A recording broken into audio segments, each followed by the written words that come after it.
Gator as their coach, which is kind of hilarious. But yeah, nobody. I don't think you ever would run that composition. Would you? You'd have to be really brave. And it'd have to be dive, right? Rocket's great at avoiding dive. You switch to Rocket a lot when you are struggling with that. Right. And what do you think about when I think earlier when Vinny, I think as a re-portal play to come back, swap to the Rocket Raccoon? Like, what do you think about that when they wanted to come back and touch and then have the BRB available? Do you think that was the right strat? I mean, anything is possible, obviously, but yeah, it's all about the wall running there, right? Like, you want a wall run and you want to use it as a way of juking when you come back through portal. So it's just survivability at that point. So we are going to move forward to the banning phase, and it looks like off the rip here, Reject going to get rid of that torch. Nothing new there. Ground zero off on the Mantis and locking in that Luna. Okay. All right. I mean, we've seen how good Luna Snow was. I mean, the last map with Millennia as well. Like, that's crazy how good that character is. And Emma Frost Protect for the other side of Reject, right? Going to get rid of... Wait, shit. By the way, question. Sorry, I know you're looking at this ban phase, but Venom gets banned as well. Why is Reject's... why is RC their sort of...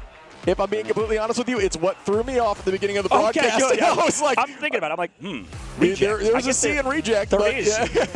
Huh. Okay. Just thinking about it. Yeah. No, I'm not sure. But the Locket and Cloak, so damage boost composition here for Reject. That's what, we had an idea that could come through. Well, that was what, did 100 Thieves do that earlier? They did, right? They literally just did. They protected Cloak earlier as well because of how strong that hero is. And on the alpha side, Mantis, Luna Snow bans for Ground Zero. So getting rid of those heroes means that they got to protect that Cloak and Dagger because obviously Ground Zero is targeting those strategists on the opposite side to force, certain players to play certain things. So Cloak and Dagger and Emma protect for the other side of Reject. They cannot play Captain America Torch, Human Torch, or Mantis on the opposite side for Ground Zero. They cannot play the Torch as well as the Captain America, Venom, and Emma. So very big focus on Vanguards this time on the opposite side for Ground Zero. Maybe trying to pin them into a uncomfortable tank line or Vanguard duo. Yeah, and I think that's one of those strategies on banning that is maybe not underutilized, but has found success in this tournament. So why not do it? You know what I mean? Yeah, that makes sense. Yeah, get rid of the Torch because of how many teams are good at Torch. Yeah. And then focus on a hero, right? Yeah. Focus on a certain role, and that's definitely a strategy for sure. I like that idea, Shib, for sure. Going into it, man. We progress in. What is your prediction, brother? Man, I think for this series, I got to take Ground Zero. I'm taking them today because I kept having, a member of Ground Zero coming to my chat room being like, guys, you don't even know how good Oceania is. You don't know how good this region is. Maybe they have a chance to prove it today. And Shib, what do you think? Yeah, you know what? I'm going to go against you because why not? Put me on Reject just for the sake of the battle that we keep doing. You got to join the other side if one of us is passionate about one team. How many you want? Are you going to put on it, bro? How many? I'm just kidding. Maybe not. Maybe not. No. Reject playing that Emma Frost is what to start off, as well as no Psylocke as well, right? Because Psylocke did not get banned for them, right? Yeah, and FMCL, it's funny. FMCL is very much known for playing melee heroes, but when they showed the heroes that were his favorite, they were ranged hit skits. I was wondering if they were playing a little bit of mind games there, as Nami is going to be on that Phoenix. FMCL early on here trying to make some space, and we see the Groot owning on here as Zen is keeping it up. Finale, one of the strongest duelists potentially in Korea based on at least what we have been told. Excited to keep eyes on. Great tackle downtown with the rocket boost jump. Making that grab early and then switching off Rocket to ensure that was still allowed. Tackled right back by FMCL. Good escape there and still managed to hold on to the passive. That is the key. As I say that, passive popped instantaneously and they will still battle on this point. Numbers up slightly on the side of Reject. Still owning Nami now, adding that passive and stacking, but staying on the support alt you can go in and melee. Tackled out with the last stand. Doesn't get value. FMCL doing it as well. Maddie gonna copy up and no longer have that strategist line all. It looks like Reject will have alt advantage in this next fight, and they're very close to the point as Gnome takes out Do It. Yeah, right now, nobody capping the point. Look how close it is to being capped for Reject, man. We're right there, but Turtle Bomb comes out. King Bomb wants to stall, and Zen Starry actually takes down Finale, so they're even yet again. And here comes Zen Starry with a bit of damage. It is going to find one. Gargoyle going to find Maddie. And that's a nice big piggy on FMCL. RC still holding on to the point as they finally get this battle to slow up. Gnome going to take out Zen. And that should be enough for them to get this point. They're going to take this space and push forward. And the biggest thing is, even though Reject weren't finding those eliminations necessarily, they were at least gaining the space, right? You saw how far back Ground Zero was. Positionally, they were always at a disadvantage, having to walk in with their ults against Reject, who can always either decide to kite or kind of push on towards their strategist. So right now in the sort of front-to-back play style, which is what's happening because a lot of the dive vanguards were removed, Ground Zero has to kind of walk into Reject right now, and there's also no Invisible Woman to counter both of the Wolverines on the floor.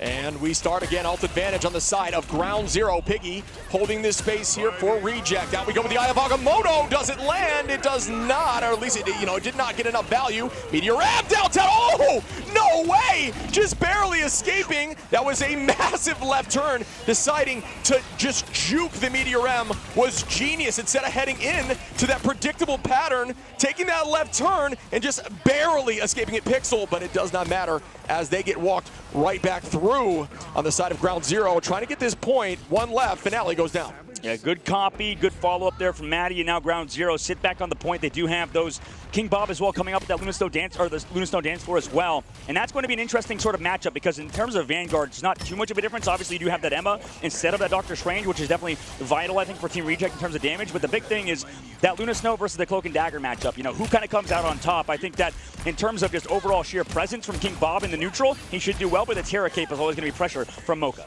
FMCL last stand. Could it be huge? It is! And they're going to find Dobby immediately, and they try to meteor ram the rest, but no, does not go through. Dobby is going to go down, though. Numbers still in their advantage. Huge potential there. Gnome going to find Nami to try to even these odds a little bit, and that is going to be still held here by Ground Zero. 60% on the side of Reject. Up we go with another last stand, and down goes two from Gargoyle. On the follow-up, King Bob goes down. We have Finale onto Maddie. Right back with Gargoyle's pick. FMCL onto Gnome. Gargoyle again onto FMCL. It is such a trade fest here. Numbers roughly even, health very low. Strategist down. Duep gonna find Finale. Gargoyle back on Zen. Duep on Adobe. Are you kidding me? I mean, how is he doing it? 1v1 Gargoyle again. Gargoyle the 1v1 the backside stun. Get some heals. I thought it was gonna be. Oh! Nami says this one's mine as the percentage is even now. They almost did it, man. It's so hard for duelists as a duo to clutch in those situations without any vanguards. Yeah. But they were so close, especially with those crystals coming through from the side of Dobby. So right now, Reject closing in on we're closing in on getting that point win, but Ground Zero still holding control over some fantastic vanguard play. And we begin again at this point, 82%, but it is close on either side. The tackle, Duep going to take out Finale. Great work there. And the Emma Diamond cooldown down. Duep not missing a shot here as Biggie goes down. That's two up on the side of Ground Zero, who want this W. 93% in a portal will be coming in here from Finale, getting off that Wolverine, but the right click from downtown can knock Finale back into the... Oh, great shield there. I thought I could see some crazy right click back in. They can't even get the portal through. Oh my goodness, they've done it. They win round one, Ground Zero, that is on Eldritch Monument. And Ground Zero, definitely a team to watch out for, man. I mean, that map one was phenomenal in terms of objective play. I feel like that's probably their biggest strength, right? Just able to kind of bring themselves back into the series by constantly kind of coming back towards that point, keeping objective control. And through that, I mean, they just won the map. And that's how kind of domination it feels like keeps playing out, Shib. It just like control the point, and it doesn't matter how many eliminations you kind of give up. As long as you have somebody there stalling, you're going to win. Yeah, I think Reject, you can see it right now. They're talked about being nonchalant and being vibing, staying calm and cool, collected. They're having their just conversations right now. They're not panicking. They're not freaking out. All of them are just listening and trying to figure out what to do, because I do think it was a pretty close match there. Ground Zero clutched up in the moment they needed to, but yeah, it was up in the air there for a minute. But Ground Zero, way to clutch up, looked really clean. They couldn't even get the portal off just due to the last second KO there. Right. Finale tried to play aggressive, and falling down early like that was game losing, at least for map one. Absolutely. As we progress forward with a portal play. Yeah, I guess who needs Invisible Woman if everybody just shoots the Wolverine? So yeah, right now, look, that kidnap coming through. Should be talking about this a lot. Yeah, and this could happen here, folks. You try to put this portal right on the path of a strategist. You wait, and they get a ton. Can they get value? Duep on a Gargoyle now, and that's a nice shot. Nami on the Mocha, and that is a ton of value as they will walk forward to point now, going through the other side. Great play, great kidnap off the rib. Tackle goes out for FMCL. Wait, Finding what? Dobie. Why, Piggy? Nami on the Gnome now. Does have the last stand. Likely not going to use it as ground zero gets the point. Why did Piggy ult there, man? He was down everybody. Yeah, I don't know. That was terrible. Can't do that. Just literally the worst thing you could possibly do there, considering how good that ultimate is. But regardless, these kidnaps with the Doctor Strange portals, bro, it just seems like so good on the lane environment because people don't even expect them more. We saw Gargoyle go down early. He's a veteran, and so is Piggy. In the hero shooter genre, both esport veterans making huge mistakes early on. Yeah, I think that goes to just the infinite value of Strange portals and what they can do. Strange, you know, you talk about using that portal to try to get back to point. It's a waste of a cooldown. Now the enemy can use that with no issue, right? So ground zero finding value. Up we go with the last stand down. Does a tackle, does it get value? It does not. As we see ult pop from Nami, Dueb, and King Bob. And that one lands on a Mocha, and that is insane as it does get value from the ult cancel. And the pick, Eye of Agamotto with the bubble great play out of the back line. And down goes two as Zen is looking clean. FMCL with another on a finale. And wow, ground zero are showing up. Reject are looking shell-shocked right now. Ground zero.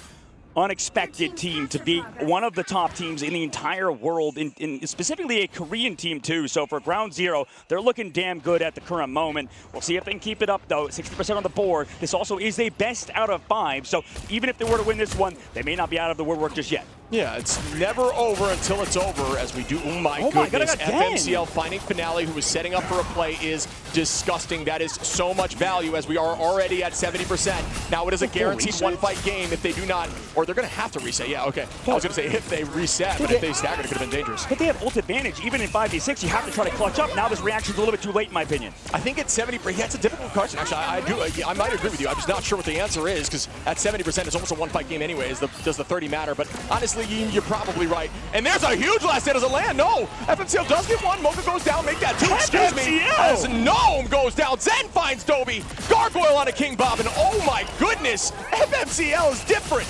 He is just absolutely crazy. I mean, is there going to be a portal here from Gnome? Yes, for sure they'll have a chance. Wow. But this was dominance so far. We'll see what happens. Portal? No. And they get it done. Nap 1, ground zero. Wow.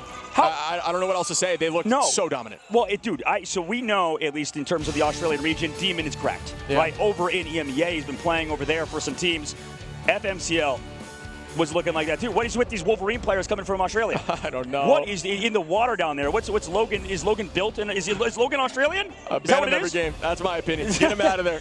He's terrifying. That's why. That's what happens. You ban him, he gets sent down under to Australia, and that's where that's where they'll come from. What a segue. Beautiful. And that's the caster in our boy. But wow. So well played. FMCL, I have to guarantee, or I just assume, got to be MVP. Looked so strong. The amount of finals, especially at the last 3 minutes of the game. 4 or 5 just in the last 10 seconds. A lot of chasing, a lot of smart play and patience on that ultimate. Absolutely, and I think ground zero. I think their fundamentals are looking really damn good. Yeah. You know, they look like they're doing the right thing at the right time. Sure. Not overextending in terms of ultimate use. Sometimes they do just make those plays, those early aggressive plays, and that's what maybe you were talking about earlier in terms of maybe compositions. It's not that crazy to run this sort of like front to back with the Wolverine and with the Phoenix, but the biggest thing is their aggressiveness, their ability to find those picks in the on the flanks. Sure. Something about Reject right now is just not clicking. Like they are getting picked off, and sure you could blame Reject, but I think you have to give credit to ground zero, who are constantly on those flanks, able to make those opening moves. Yeah, it's so difficult in these early stages of the tournament to identify if it's a problem or if it's just an outplay, right? If somebody's just doing something really right. I do think that Reject as a whole on map 2 did just not play together at all. They made some huge mistakes early on and ult fumbling, and then from then on it was just a downward slope. And they just collapsed on them. Huge ultimates nearly every time from ground zero. Yeah. I mean, they played lights out. It's that simple. Oh, yeah. Absolutely lights out indeed. And for ground zero, going up a map, dude, like, I mean, everybody thought that they were a good team. Don't get me wrong. To win in Australia is no easy feat. Sure. In the Oceania region, rather, there's no easy feat. But, you know, that's crazy to win a map right now against the #1 seed from Korea. We'll see if they can keep it up, man. I mean, it's the best out of 5, but if they put themselves at least in this upper bracket for the next round, that's top 5th through 6th, right? So that would be huge, at least in terms of the bank for these guys. And he got a back to FMCL finale was on the other team on Wolverine, and he was getting dominated. Yeah, he was getting dominated. He found he was trying to off-angle set up, and every time the off-angle setup, it was forced the team to reset. I think there was 2 separate picks and 2 fights, and domination is enough percentage to lose you the game. Well, we were walking down out of our caster booth, and we saw the 100 Thieves guys. We saw Harvey and Millennia there sitting in the VIP area. Yeah. And I was like, what's with you guys, like, not doing well in scrims and then just dominating in games? Yeah. Like, actually, and they're like, and Harvey told me, he said, you know, sometimes we just don't try in scrims. That's literally, he said, it's always one person. Well, it's not that. It's like one person's not fully locked in. Yeah, that makes sense. Right? Something's going on. That's what he was trying to say. And I think, well, that's what he did say. And, you know, that's kind of like the thing right today on stage. It's sort of like some people get better when the limelight hits, right? When you're kind of finally in that moment on stage. Clutch, dude. Some people get better and some people get way worse. And right now, Reject are looking like that team that is at the bottom of the barrel. Unless Ground Zero potentially get, you know, potentially a few maps lost against them. They're getting buffed on the big stage, right? They're coming out. It's a new patch, and they've got the buff. I'm telling you guys, I've seen some dudes, like, when I competed, literally just run into walls. Yeah. Like, sometimes some people, they panic. Yeah. Professional players, by the way. Sure. Going on stage and in like this sort of stage and just kind of just like running into walls because they're scared, right? Yeah. Because there's a lot of stress that comes with being a pro player, and that can't be understated. Some people don't react to it well, and that's why teams, you know, try to figure out everything in a competitive environment in terms of like hiring even a sports psychologist, right? Yeah, that makes sense. I mean, there's so much more nuance to pro play than just like being out there and making it happen in the moment. There's the coaching, the banning, the hero selection, the hero pool in each person, their synergies as a team, their comms. Like I could sit here and list here for hours and hours, but the puzzle pieces all have to come together to make a team that can beat a team, but on a stage in an environment that you are not used to. So it's like everything comes down to the wire, and that's why when you clutch up and you have that gene or that ability to just perform in that moment, it's everything. Well, they do so much prep work. As speaking about prep work, I mean, Ground Zero did their homework here. I mean, not a single player except, well, 2 players, sorry, Gargoyle, Gnome, obviously over 10K damage, but they were really snuffed out, right? This whole team, Ground Zero, constantly finding the flankers in terms of Finale. I mean, he just did nothing there. He was just absolutely shut down by Ground Zero. FMCL 2 with 11 finals. You look over at Finale with 1. I mean, with the Wolverine double pick, it's tough to see. I do think it was a masterclass on Wolf there. And you called it team play. I mean, you saw Dwep bubble that Star-Lord, or that Strange Ult, too. Yeah, you need to, And then we saw Dwep as well hit an insane meteor across the map. Like, this team has it, man. They are actually very, very good. FMCL is going to be your MVP. And it seems like this team is legit, like everybody's saying. Like Liger's been talking about behind. Yeah, it was amazing.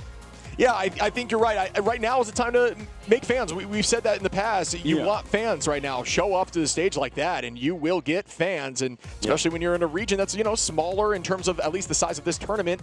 And once you show up like this, it may inspire more teams in your region. And next thing you know, you are like the poster child or poster team for that region, and that just kind of sparks you to keep playing well. Kind of like 100 Thieves showing up today, even though they maybe weren't predicted to play as well. Absolutely. Taking a look back at the replay from that game 2, man, like it was such a fun series, right? We saw so many things, or sorry, fun map 1. Yeah, because we still have a little bit to go for the series. But right now, I mean, Ground Zero just looks so connected. You just saw everything to do running forward with the Luna Snow Ultimate. You saw FMCL constantly hitting huge last stands. Finale trying to match him, but regardless, on the other side, I think Ground Zero's team play looked phenomenal. Yeah, look at that hype right there. That's what I love to see. I want to see more of that. You can just see the raw energy. There's that bubble we were referencing. So smart with the Strange. You want to make sure when you're using Eye that you get some sort of protection. And, the combination we talk about sometimes of Phoenix before you Strange Ult's actually pretty strong as well. But Strange just has not been as much in the meta, so you see it far more with the Meteor M. As you can see here, FMCL, just a little bit of that work they were doing this whole time he was popping off. So, yeah, I mean, awesome. There it is again. Look at that hype. Dude, the Australians as well, they got so much energy. They have so much passion from the Oceania region. Yeah. I mean, that's what, like, I'm curious in your take on it. Sometimes teams have, like, pre-game rituals where they get excited, they'll get hyped. And do you have anything like that as a team, or is it more so everybody lock in, let's get in here and get going? Yeah, we kind of, well, the thing is, I would guess we were on a mixed team, but, yeah, generally, I guess every team is different, right? Sure. So we even heard with Envy, right, being a really confident team, just being super, like, okay, we know we're going to win. Not really doing much, just everybody kind of doing their own thing. And then you have somebody like this team, and then like Citadel, where they're just kind of doing that thing that who brought it up earlier? Was it Moxie or was it you to talk about the clap and all that stuff with Sala? And I think that was Moxie. Yeah, she was bringing up how the fact that I think they clap or whatever before the matches, and they do like a sync thing. I think that's a little sick. That's a little much. I mean, I like it. You like it. You like it. All right, fair. I mean, I like it too. But you know what? As a pro player, I'd be like, I'm gonna kick those guys' butts. Like, I hate those guys. But especially if they come through and they just dominate you like Citadel does, except against Envy. But anyways, another salt in the wound kind of situation. Regardless. No, my pregame ritual was as bad as your trip here at the very beginning, right? With the stomach, bowel issues and stuff. Well, I mean, it's too far probably, but listen, it's true. Pro play, it's very stressful to go on stage, right? I don't think enough people realize that, right? How hard it is, and it's annoying to kind of just constantly bring it up all the time, but when you. Like, people underestimate, I think, how much pro gamers do. Sure. It's sort of like how in chess, don't they like burn like 4,000 or 5,000 calories a session? Yeah, because it just your mind is working, you're like your sweat, like everything, your whole body's tense the entire time, and that does burn some calories. So hey, we might be burning some calories right now. We might be, dude. That's why my knees are breaking on me, just like my mother. She had knee surgery recently. Maybe I'm going to need it after this. But regardless, I think like that cannot be understated how hard it is to be a professional player because they practice 6 to 8 hours a day on top of doing content shoots right behind the scenes. All of those amazing videos you saw on Twitter took countless hours from not only our team over here at NetEase, but also the pro players' willingness to come out and just participate in those events because, I mean, look, those videos were sick, right? Yeah, they were so sick. But that took a lot. Production quality is crazy. It was amazing, but it also took a lot of, energy to do those sort of things for the pro players that are practicing a lot.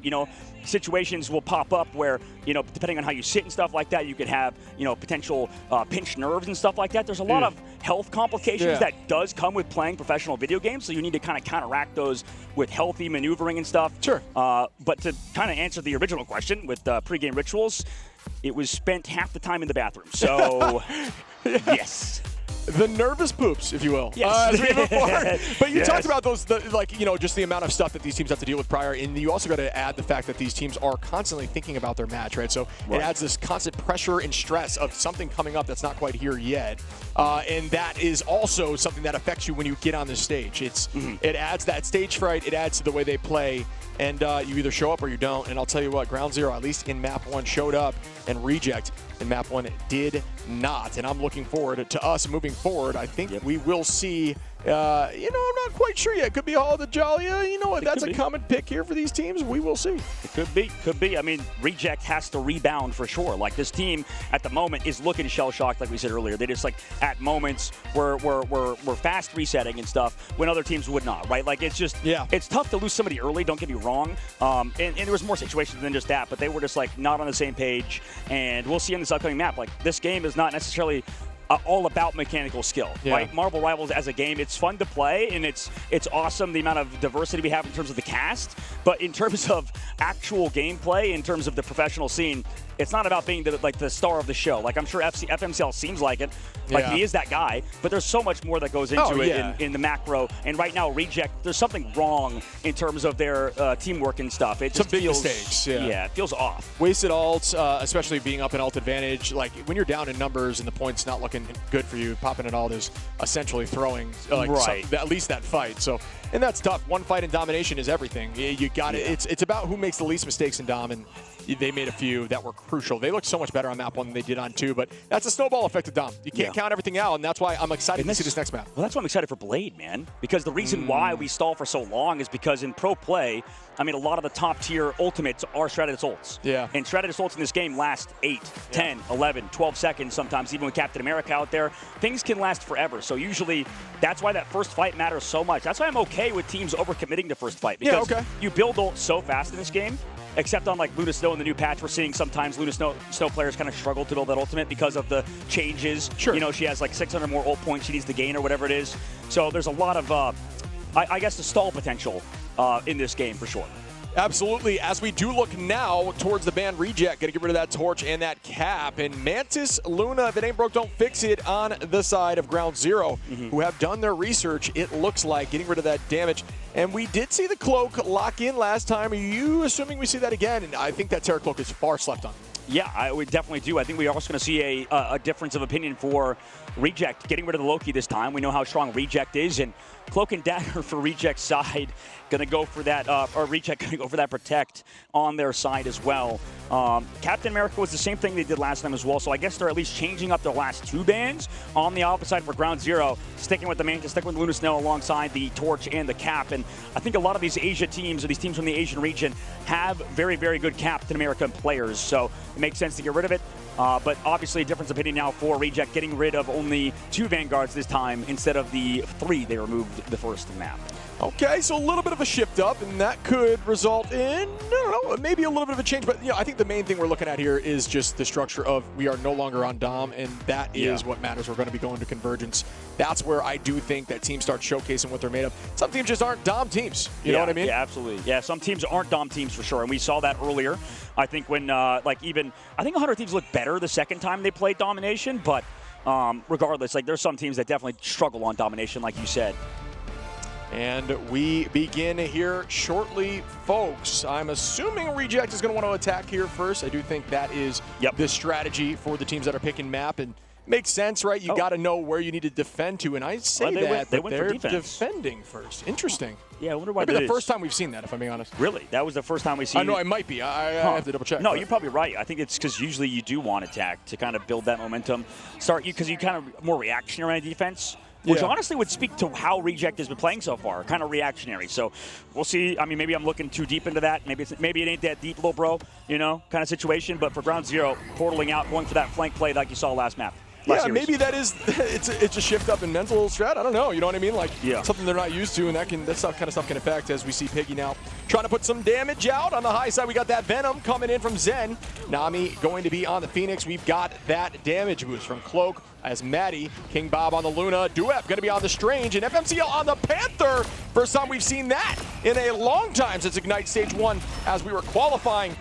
And we begin the battle. Dobie going to pop those crystals early on the side of Reject. And the Panther, nice movement there, using those dash resets to take height and not always forcing to try to do as much damage as possible. Piggy going to find one, and that puts Reject up in numbers, maybe slowing down the pace a little bit as the team tries to reset a little bit. And Nami going to even those odds onto Gnome, and they will try to get onto this point with Zen. Yeah, and right now, these Phoenix players have been the star of the show. It feels like this whole tournament, constantly finding these picks, but FMCL on Black Panther. Wow. That was insanely quick. The reaction time is so difficult there. Good attempt there by the Wolf to drop Zen, but unfortunately, it's very difficult to knock something like Venom off the map. FMCL again onto Piggy, Zen onto Mocha, and they are diving, and they are consistent together, making sure that the team's eyes are all over the place. Right through the portal, right back out, and they will get point one already with 4 minutes. Actually, excuse me, 5 minutes on the clock. I mean, everybody's good on this team for sure, but man, this duelist line has been dominating. Really good. Nami finding the pick early, FMCL with the flank, looking like Tanuki, looking like Self, whoever you want to call him. He is his own man. And speaking of which, man, Finale picked again to Nami. How many times can Nami find you? This is, again, a situation where Ground Zero is looking different. Brutal, oh, my goodness! What is happening? FMCL, chill on him as Gargoyle goes down as well. Make that 3. Nami gonna find Gnome. Oh, my goodness, on Finale again! FMCL, what is happening? Can we just get FMCL POV, please? Thank you. This is disgusting how much work he's getting done. I mean, you never want to call a series over before it's over, but, man, Ground Zero putting on an absolute masterclass. Yikes, indeed. This is one of those situations that you're starting to think, is the mental just shattered here for Reject? They've got to shake this off. FMCL why is Gargoyle there? Cannot why is he there? Stop just dominating. Another KO. For some reason, separating from the team against a Panther is a dangerous game. You gotta try to stay near your team. A ton of ults up here for Reject, but it doesn't even matter. Ground Zero just has so much momentum. I don't think I've seen momentum like this in the tournament yet. And they are just hustling through these points. And I feel so bad. This is just disgusting right now, man. Are you kidding me? FMCL with Mocha Finale. Piggy falls from Zen. Nami on Gnome. What is happening, dude? Oh my, is it just FMCL's the GOAT, or is just Reject that bad? What the hell is going on at the moment, Shiv? This is just pure amazing gameplay out of the Black Panther, out of Zen Starry, and Nami, man. It's just the whole team is just firing on all cylinders. I can't express it enough. This is an absolute walking right now. They have so much time. They are not stopping the point. 4 minutes and 30 on the 3rd point. I mean, are you joking me? That is wild to watch. Ground Zero really trying to make some, teams just nervous here coming up in the tournament, and fans. And Panther, a strong Panther player, is threatening, especially when they have that high sense and can just flick back around instantly. Finale fighting 3, just turning this back, and a quad, at least getting some value back. But I mean, it was just because Ground Zero had used everything and they wanted to commit in the next fight. Yeah, exactly. You need to kind of rein it in if you're Reject, sort of refocus. But I like that they're at least adapting, right? That was a fight win, sure. Maybe not the best because they have so many ults on the opposite side, but for Reject, they swap over Gargoyle to the Bucky to play counter dive. right? They also swapped Mocha over to Invisible Woman to help push away these divers. So they're at least making those adaptations. But, man, they just got steamrolled to this third phase. We'll see if they can stop them here against Black Panther. It looks like they're marking FMCL well. That's what a lot of good teams do, is mark those Black Panther players with anybody. Just somebody shoot him. And Zen does have that Feast of the Abyss ready. Yeah, just biding their time. Oh, my goodness. What? Duep Zen! King Bob Zen again! What is happening? As Finale falls.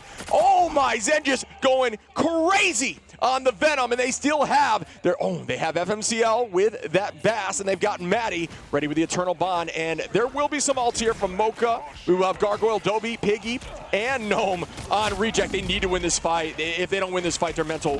Oh, there we go. Gargoyle going to find FMCL, and there's going to be the anti-dive. They have done this in past. Gargoyle very strong on the Bucky. It helped them push through these tournaments, so this could be the change they needed to slow this up, but maybe too little too late. Yeah, Finale, though, finding Nami. Both of the duelists removed on the side of Ground Zero at the very least. And Ground Zero, do they want to commit to this fight now, right? They've lost another one of their members.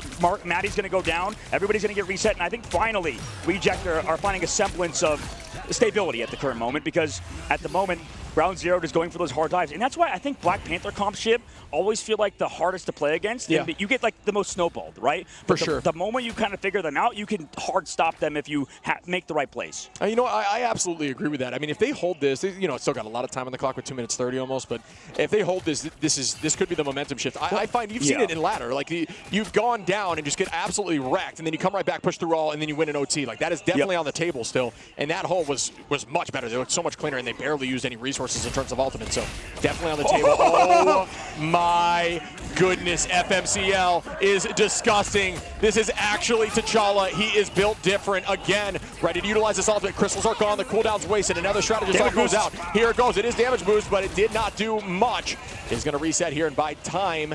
Point is very close now, 117. They are going to start seeing the dance. Out goes the Kraken. Gargoyle finds one. Gnome going to find Nami. Is that going to be enough to drive them away? It should, as Gnome and Finale clean up the rest. There we go. Give the backline some help in Gargoyle, and he'll get the job done. 1 minute and 30 seconds left to go. And see, that's the hard part. When you get tilted at your teammates or whoever else in ranked mode for losing to a Black Panther team such as that, you know, it's a part of the game. Like, that's what Black Panther comps do. They just dominate you. And sometimes you need to make those hard swaps to change it up. So if you're getting snowballed like that, you have to make those adaptations. And it's okay to get rolled like you did in the first 2 rounds if you can hold on third phase like Ground Zero or getting held against Reject. Yeah, I mean, there's really only 1 minute on the clock. So you got to think about that, folks. That's a pretty strong hold here. They're really showing up. This is going to be a huge fight for them as they are down in ult. So they can get a pick now with that. They do. Duep goes down, and that is a nice pick because Synac's Seduction was ready there for Duep. So great play there again by Reject showing up. FMCL, though, onto Gnome. Down 2 Vanguards on either side. The respawn's heavily, obviously, on the side of Reject, with it being significantly closer. Might see a strange portal coming in from Duep. We do. FMCL try to find some value with the dance. The Cutterfly did not. Nami goes down. Or, excuse me, Nami finds Mocha. Mocha goes down. Zen's going to find Dobby. Gargoyle goes down. This is enough. It might be. It's Nami. He's going to find Finale. Maddie onto Piggy now. And the Venom is holding on, but not for long, as Gnome is going to try to escape and retake. FMCL going to try to take that space, as well as Duep. Ultimates are going to be up on the side of Reject. They've got to get there and use them. Cracking it back, goes out onto the clones. Can they get the reset off clone? Dobby goes, oh my goodness. Dobby gets KO'd. A Finale gets KO'd. This could be enough. Mocha goes down, and yes, Ground Zero should be getting this point 3. If they do not see 9 here, yes, Piggy falls, and that is it as Gnome goes down, and wow, Ground Zero is insane. They're looking damn good. I think towards the end they got stopped a little bit due to Gargoyle, but eventually, you know, that dam would be broken, right? The water pushed through towards the end. That was a terrible, terrible analogy. But regardless, this is amazing right now from Ground Zero. It did 4 minutes, I believe, was it in third phase? Right? Yeah, 4 minutes 30, I think. 4 minutes 30, so they blazed through first phase of the map. They just dominated the second phase. Getting to the third phase of the map, they definitely struggled a little bit against Gargoyle, and I think maybe that could enable Reject on their attack. They have at least something to work with, because that usually on third phase of the map, if there's 4 minutes in the bank for the attack, it's going to be hard to hold no matter who you are. Touche. I agree with that. I think they were looking much better, right? They made some switches, and eventually you're going to lose a fight. It's part of the nature of the game, or especially if you're well, you can make mistakes and that not happen. But if you're playing the game correctly and you're holding on to cooldowns and ultimates for an essential fight as a team, you can definitely win, or the odds are heavily in your favor. So they looked a lot better there, but it was almost inevitable at that point. And, you know, I'm still proud of the hold. I think that they can definitely push this thing through. Absolutely. Yeah, they definitely can. I think Reject on their attack. We'll see kind of what happens. But for their team, I mean, man, they really kind of locked in with Gargoyle on that Bucky. And that's what we know him as, right? Yeah. Everybody before talks about how good he is at Bucky. And that's his hero. So you can see exactly why. We'll see what changes. But we'll probably see that portal play kind of come through with the Punisher alongside Gnome with the Storm to give him a little bit of extra damage. We see this a lot in the Asian regions. I think they like this a lot, and so does a lot of people. But, you know, let's see how Ground Zero react to it. Portal goes out, and yeah, you know what? Now I mentioned this being more of a niche thing recently, and we're seeing it a lot more here today, but it has kind of fell off the wagon a bit. Gnome pushing forward now with the shield. Piggy going to start gaining that charge. Remember, if you're Emma v. Emma, you do want to hold off a bit on utilizing that shield. You want to pull it back because you can just gain charge off that shield if they leave it out too long. So you want to push it out, pull it back, and let it regain HP just to kind of play that dance with who can get their laser strong first. Gargoyle on the Duep, though, and they are doing a full, like, stacked brawl comp with this composition off Teleport, and I do like the Storm damage boost as they are walking through. Reject looking really good. Gnome going to find two. Finale onto Nami. Well played here as the portal's going to need to come back, and will it touch in time? It should, as Duep has been up enough. So it's all about can they make... Ooh, that's brutal. When you accidentally knock out the spot under you. It might have been FMCL, actually, too, as Gargoyle playing low to make sure that that aura around Storm there is giving that damage boost. Remember, it's, I believe 12 and 8, depending on if she's in that enhanced state. But 25 to herself in the enhanced state is a ton of damage. Absolutely. And right now, I mean, this front to back is just working right now. Usually we see this, like, Storm Punisher competition. The Eternal Bond kind of happens, comes out on the foreground. But usually we see this competition come out against Triple Vanguard. It doesn't even seem like it matters. You can play it against anybody because Dobie ends up with 3 in that fight. Yeah. All right, nice positioning there, Dobie. This is like we talked about previously. It's a very good Loki map. So allowing Loki through here obviously was banned against Ground Zero, unable to use Loki. Not sure if it was even in their decision-making, but Dobie really showcasing the power, still holding on to ultimates. Gargoyle as well, Gnome. Finale, I'm telling you, this team is now finding their footing. At the end there, they got it figured out. Can they push through all 3? I would love to see this OT. I like it, but they're definitely doing something along the lines of, you know, relying heavily on a composition that I'm not going to say is outdated, but it's definitely unique, right? I want to see what even happens if they win this map, but right now, at the moment, I actually don't mind the Punisher comp with the Storm for sure. A lot of damage, like you said, and they have a lot of ult built up in the bank. It kind of reminds me of like what we were seeing during Ignite, you know what I mean, in the beginning, but prior to this mid-season finale. Oh, Piggy, got to find Zen Starry. Nami on a Gargoyle, though, with a nice trade. Well done. Very good counter into Storm. For those who don't know, you can actually burn Storm's power is in the fact that that over health there that you get when you use the Hurricane. But when you have Phoenix coming in and dropping on you, all that goes away in an instant, and that is ultimately a counter. So very well played in getting that KO. No, that's a perfect point, Chip. That the fact that I was like that happened. I'm glad you called that out, considering the fact that you're like Storm. The whole point of just using that ultimate is you're healthy with it. But regardless, Finale coming out through with the ultimate. The Judge, Jury, Executioner comes out. They're going to run down on Ground Zero, coming on through. Finale able to take down Duep as well as maybe looking for a bit more as they don't really have anything else to sustain. And maybe the job is already done here for Reject. Yeah. Oh, man. This is what you want to see. 5 minutes onto the point. They said, anything you can do, I can do better. 30 seconds more on the clock. Are you kidding me? Reject popping off here. Let's go. Oh, my goodness, dude. Can they get it done? Reject 4 minutes, 50 seconds left to go. Now, Ground Zero has to do a similar thing that Reject did on their defense. Hold in with 5 minutes, make an adaptation. We'll see if they do it, man. I mean, Ground Zero, they go over MCL to that Wolverine, so that worked earlier.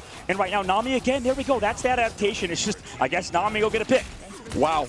Yeah, it's pretty consistent here. Ground Zero, that's a good drawback. Change the momentum up a little bit here, right? You want to find that pick. Now you drive them in. They are playing slow and stacked as a unit, so good fallback there. And retaking, cutting slightly away, waiting for that spawn to come back. Mocha is going to have ultimate, but still Ground Zero with a bit of an advantage. Nami, Maddie ready soon to have FMCL too, but you will have Dobie, Piggy, and Mocha and Gargoyle on Reject again in this next fight. So odds are in their favor if they use them properly, and here oh, nice pick. That was huge as immediately the bot comes right through, but it is not quick enough as Duet finds Gargoyle back now. Numbers are evened out. Tackle goes up, last stand. Great fade there by Cloak. And Piggy tries to get some chance with the Psionic. Down we go again with the damage boost on Amoka. And that's that combination that is very threatening at this level. Absolutely. I mean, just removing down a huge support player, a huge strategist player. Here comes the dance, or the storm from Gargoyle. Just smokes everybody with Piggy. Wow. Removing the team right now from ground zero, who right now look sort of lost. I mean, 3 minutes, 30 seconds left to go. They held for at least a little bit. Reject are looking damn good with his comp, man. So funny how we had that conversation about how in ladder it's like you get stomped and then you figure it out and then you turn it right back at him, and it's exactly what's happening here. here. You can't tilt, man. Like people see people in ranked that like you have a lot of eliminations against you when you have triple strategist compositions. Yeah. And you're against like triple duelist. It's like duh. Like of course they're playing triple duelist. They have so much damage. Yeah, exactly. And now we go with the final judgment. Finale gonna find one. Gnome gonna get one. Dobie gonna find FMCL, and they are walking through. This may end now with a ton of time on the clock. 3 minutes still on. They are holding that off angle, but there's not much they're gonna be able to do. Yeah, Zen goes down. Holy, 3 minutes on. Reject almost against all odds at this point. That's looking like a #1 seed team. I mean, that was good. That was good. And you know what? Like that's what we've seen out of other teams that are the #1 seed team. It plays like that, right? Able to kind of come back and rebound. Maybe that's why Reject is as good as they are. Maybe that's why they're still here, and Genji is now on the flight home back to Korea. Touché. So this team is disgusting at coming back. It's just a good job for Reject, obviously. They have 3 minutes on their attack now. Going to go back and forth with Ground Zero, who looked really good on the first map, and then on their attack as well, man. So maybe both teams are very attack-centered. Yeah, I mean, Dive is great on attack. Obviously, it is good coordinated on defense, too, but you need to reset and set up a lot with Dive, and when you need to hold a point, that doesn't lend itself as successful if your whole team is committing to it. So it's tricky, but, and there's a conversation we can have back and forth depending on how the team comp is looking. But, I mean, wow, they not only figured it out on the defense and held for almost 4 full minutes. Actually, they did hold for 4.5 full minutes. Right. They then switched comp up and didn't even utilize that as like a crutch. They found a new composition and used it on attack. It's like a Brawly Storm comp that we've only seen a few times with teams like Envy. And it's working. Yeah, no, that's a great call out. That's exactly what I was thinking. Dude, our minds are so in sync. That's it, man. Are we a symbiote? Like, you're like a symbiote that Which one of us is a symbiote? Yeah, exactly. Who's the symbiote? You never know. Oh, my God. Existential crisis in the middle of stream as we do move forward. Oh, looking for the portal cancel. Are they going to do it? Maybe just scout. I don't know. Oh, they're doing it. You're right. Oh, yeah. You talk about this all the time, right? I love the strange portal plays, especially on defense. If you're going to commit to the portal anyway, just break a lot of cooldowns. Look to your right. Oh, you almost found another. Just didn't see it. So didn't they nerf the amount of ult charge you get on Punisher in the turret? Yes, that was recently changed. It was insane in the last patch, but they immediately caught it pretty quick. I love to see that change. Punisher, I mean, a very strong hero. At this level of play, the only downside is the hitbox size, right? Especially when you're going against another hit scan in the game alongside Phoenix, and Phoenix does take advantage of that hitbox very well, especially if you can stack a lot of that passive. So that is why we've been seeing less Punisher, although that ultimate can be very strong. It is countered heavily by Mag. It's all about coordination. So it's a tricky conversation, but 14 seconds left. When it feels like it's very interesting because I feel like Phoenix has taken the sort of Punisher's job. Yeah. Like, it's interesting that, Reject is running that old sort of composition like you said. Yeah. Instead of Phoenix. And here we go as the ultimates will be popped. Ground Zero on attack. Maddie is going to have that Eternal Bond, can get that relatively quickly. There is no mag or anything to counter that out. But Gnome going to find Zen early on the defense. Reject is not allowing much. They did give a tick and a half as Finale finds FMCL, and it's match right back now. Finale looking for more. Make that 2. Piggy Piggy finds Duep. Finale on a King Bomb, and that could end this right now. It does. That is a great hold. Can they push through with 4 minutes on? That's a lot of time in the bank indeed. 55% on the board now, and 3 minutes and 55 seconds is, like you said, like so much time to work with for Reject, and that's so good for them, right? Reject, considering all things, I'm very surprised, I think, that the fact that they were able to stay mentally strong. Yeah. That cannot be understated, how hard it is to rebound. But that's you know what? That's the sign of a good team. You talked about, I think you mentioned it earlier, Shib. Didn't you mention how these guys are like a very friendship-oriented team? Yeah.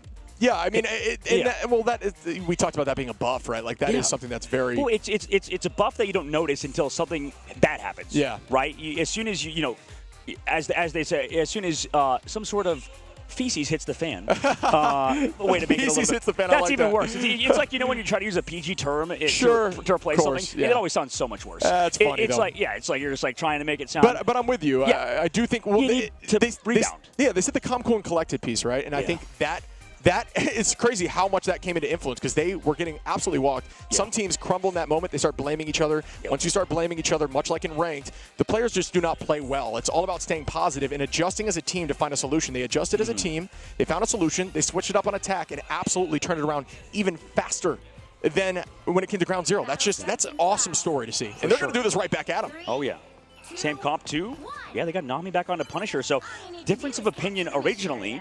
Now switching over to that comp that you talked about earlier. Sure. Yeah, I mean, and sometimes when you put a team into that position where they feel like they need to match you, that's where they're on their heels and not a good look. And wow, they were not expecting it as much, forcing a ton of cooldowns out, but they walked right through quickly. That was a smart play. Yeah. Not allowing them to try to go on that off-left angle. So in the old patch, right, because of the fact you built Punisher ult so fast, maybe in this one, it doesn't, like, it's fine to give the support or the strategist on the other side ultimate charge. Like, they feel decent with that situation, right? Because Punisher ult builds up way slower now. And they did a delayed portal, and I like that a lot as they are taking them up on the high side here. Crystal gets popped there from the side of Piggy. Gnome, walking forward. 30% to ult from the side of Duep. It's all about who can get this quickly. And right now, Mocha is in the lead. Maddie slightly behind. Gnome almost there as well. Remember, they do have 3 minutes, though. There is no rush. Oh, but it doesn't matter when Finale. Piggy again. That could be it here for Reject, who are going to try to tie this series up. Well done. They do it. Tying it up 1-1, man. Ground zero shocked us in map number 1. Reject bringing us back down to earth. Yes. Back down to ground zero, as some might say. Now, hopefully for them, ground zero can figure something out in map number 3. You know what? It depends on what it is going to be, but that dive comp was so clean with them. It's almost like you go back to that Venom Panther, even on a defense, even if it's the two of you running it, and seeing what you can do, because it was so hard for them to handle. I mean, the Bucky switch will be huge. So do you think it was like Reject in the ban phase kind of brought it back, right? Because the first time they banned out, didn't they only ban out Vanguard versus ground zero? They did. It was 3 Vanguards in Torch. Sure. This time they didn't just do Vanguard bans, and it worked out. Yeah. So maybe that was a better choice. Yeah, they're learning. We talk about the best teams in this tournament are going to need to figure things out on the fly because every team is at its peak. Every team plays something to the best. I'm telling you, you're the symbiote, by the way. I'm the symbiote? You're the symbiote. Look at the. I do look like the symbiote. You look like the symbiote right now. But that's like, you know what? Actually, yeah, absolutely, would be looking like the symbiote. Yeah, it's like heaven and hell right now. Am I the bad guy or are you the good guy? It's like I can be disguised potentially as the angel. I got to do that Spider-Man dance in game. You know what I mean? That's what I look like right now. A little bit. Oh yeah, the one where you do it. No, You have to do it. You have to do it. You can't talk about it. It would be the worst. If you do it, I'll do the Venom twerk. How about that? How about that? I do like that idea. Okay, I might take you up on that. Okay, we'll see.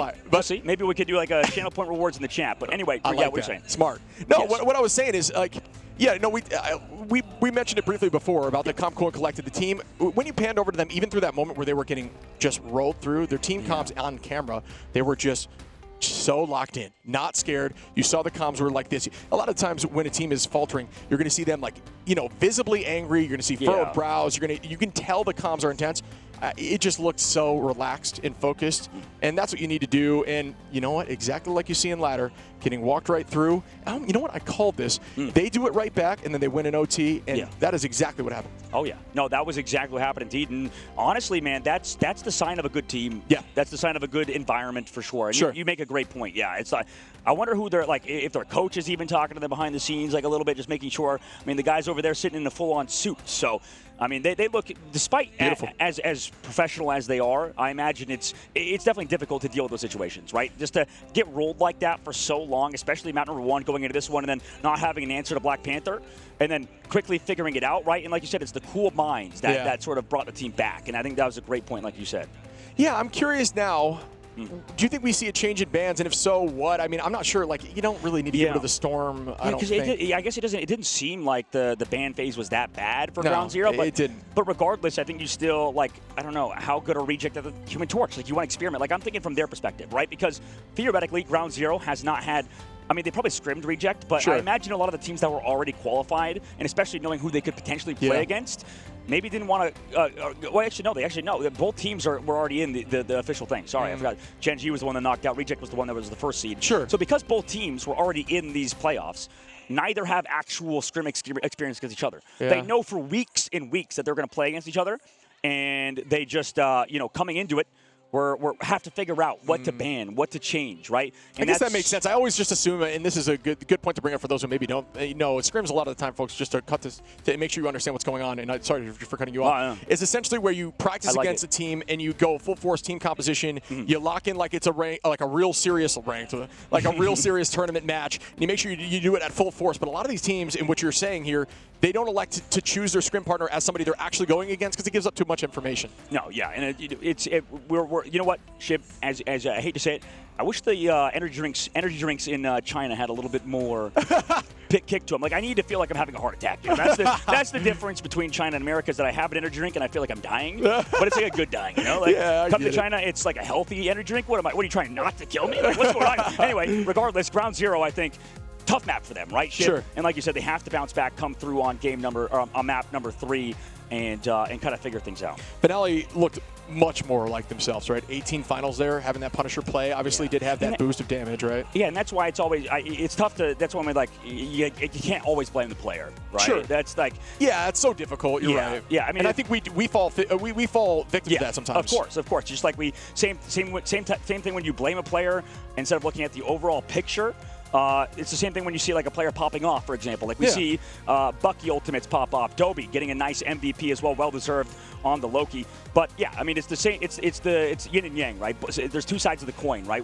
Sometimes we'll notice those huge Bucky Ultimates. You know, again is a big meme because it's so hype. It's so much fun to watch that. But also, there's more to it than just Bucky gets big ultimate, right? Or a big last stand from Wolverine. There's always sort of these underlying things that are happening. Yeah. And it's tough to see in a 12-person game because there's so much going on. Yeah, and that's the power of VOD reviews. It's another one of those terms that, maybe you haven't heard a lot of players at the top level will do it on themselves. It's essentially you go back to the match, folks, and you really look at the full picture in the story. If something wasn't feeling right, maybe something behind the scenes or it was happening that enabled or disabled you to play the way you want to play. So that is what VOD reviews do. You look at the whole picture, you understand really what's going on, and stat lines don't necessarily give you that picture. So it's tough to, and everyone in the chat falls victim to the fact that when you see a stat line not look good, you just say, oh, it was that player's fault. But let's say, for example, in Finale's case, we did see him get picked a few times. Let's say we didn't, where he was playing lights out, but his stat lines didn't look great. It turns out that, the strategists were getting dove, and they really just needed a switch. They needed somebody to focus on. They needed a Loki switch on the strategist, or they needed the duelist to keep eyes on, or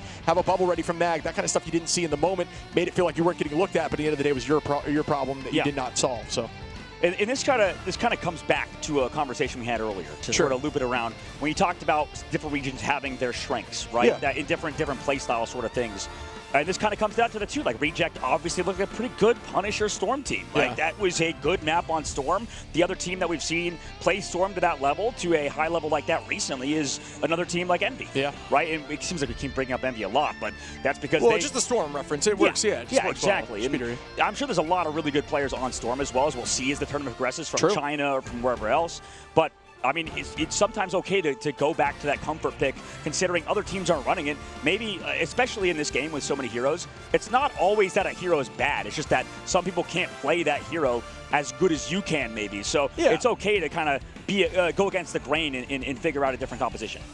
Yeah, I'm with you. I mean, we did see some consistent picks there. We had like the Emma play. We saw some big Emma plays, but there wasn't anything major. I think Emma's role with Ultimate now is more of a setup than anything. Obviously, when you damage boost, it's kind of a different story. Yeah. It does all right into things like Invis Ultimate, but it's mainly setting up where you can dunk a mag. Phoenix now has more value when the supports are walking, or as an act of canceling and silencing strategists prior to ult. And that can happen when you see Loki ready to copy. That's the big brain play with Emma, is try to catch them silence right when they're about to copy, and it does mess them up. It screws them over a bit. So yeah, because that was an interesting discussion that I feel like I had with you when Emma got released. Like, I was like, I don't know if this Ultimate's that good. I was just like debating whether or not the Psionic Seduction was better than even some other Vanguard ults. You got to treat it like, think of it like a Luna switching to damage boost, right? 40%, is crazy. But I'm more so saying, like, we talked about it. Set up, it does burn things like Loki crystals. So if you use it and Loki's forced to pop crystals immediately, it gets everyone walking and it gets rid of that cooldown. It has some of these niche effects at the same time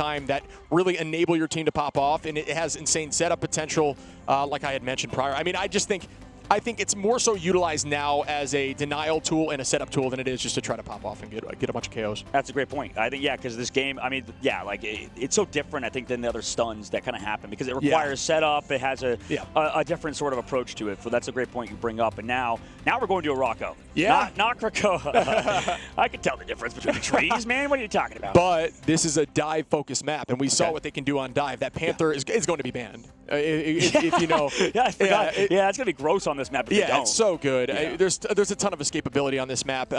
But in the portal plays, and simply because of that, folks, when you dive on this map, you can be a little more aggressive with your cooldowns, which typically, if you're playing Panther, you may want to save a dash or your kick out, for example, just for Panther. But on this map, you can utilize those, use that dash to cut through the enemy, and then land on a portal, get out that way, and then have your, as Panther, you can climb walls, etc., your passive ability. So it does enable a lot more of that kind of play. Yeah, and I want to see if they come out swinging with that same comp they played earlier, right? Like maybe in the ban phase, we'll see if something is different, right, for Ground Zero.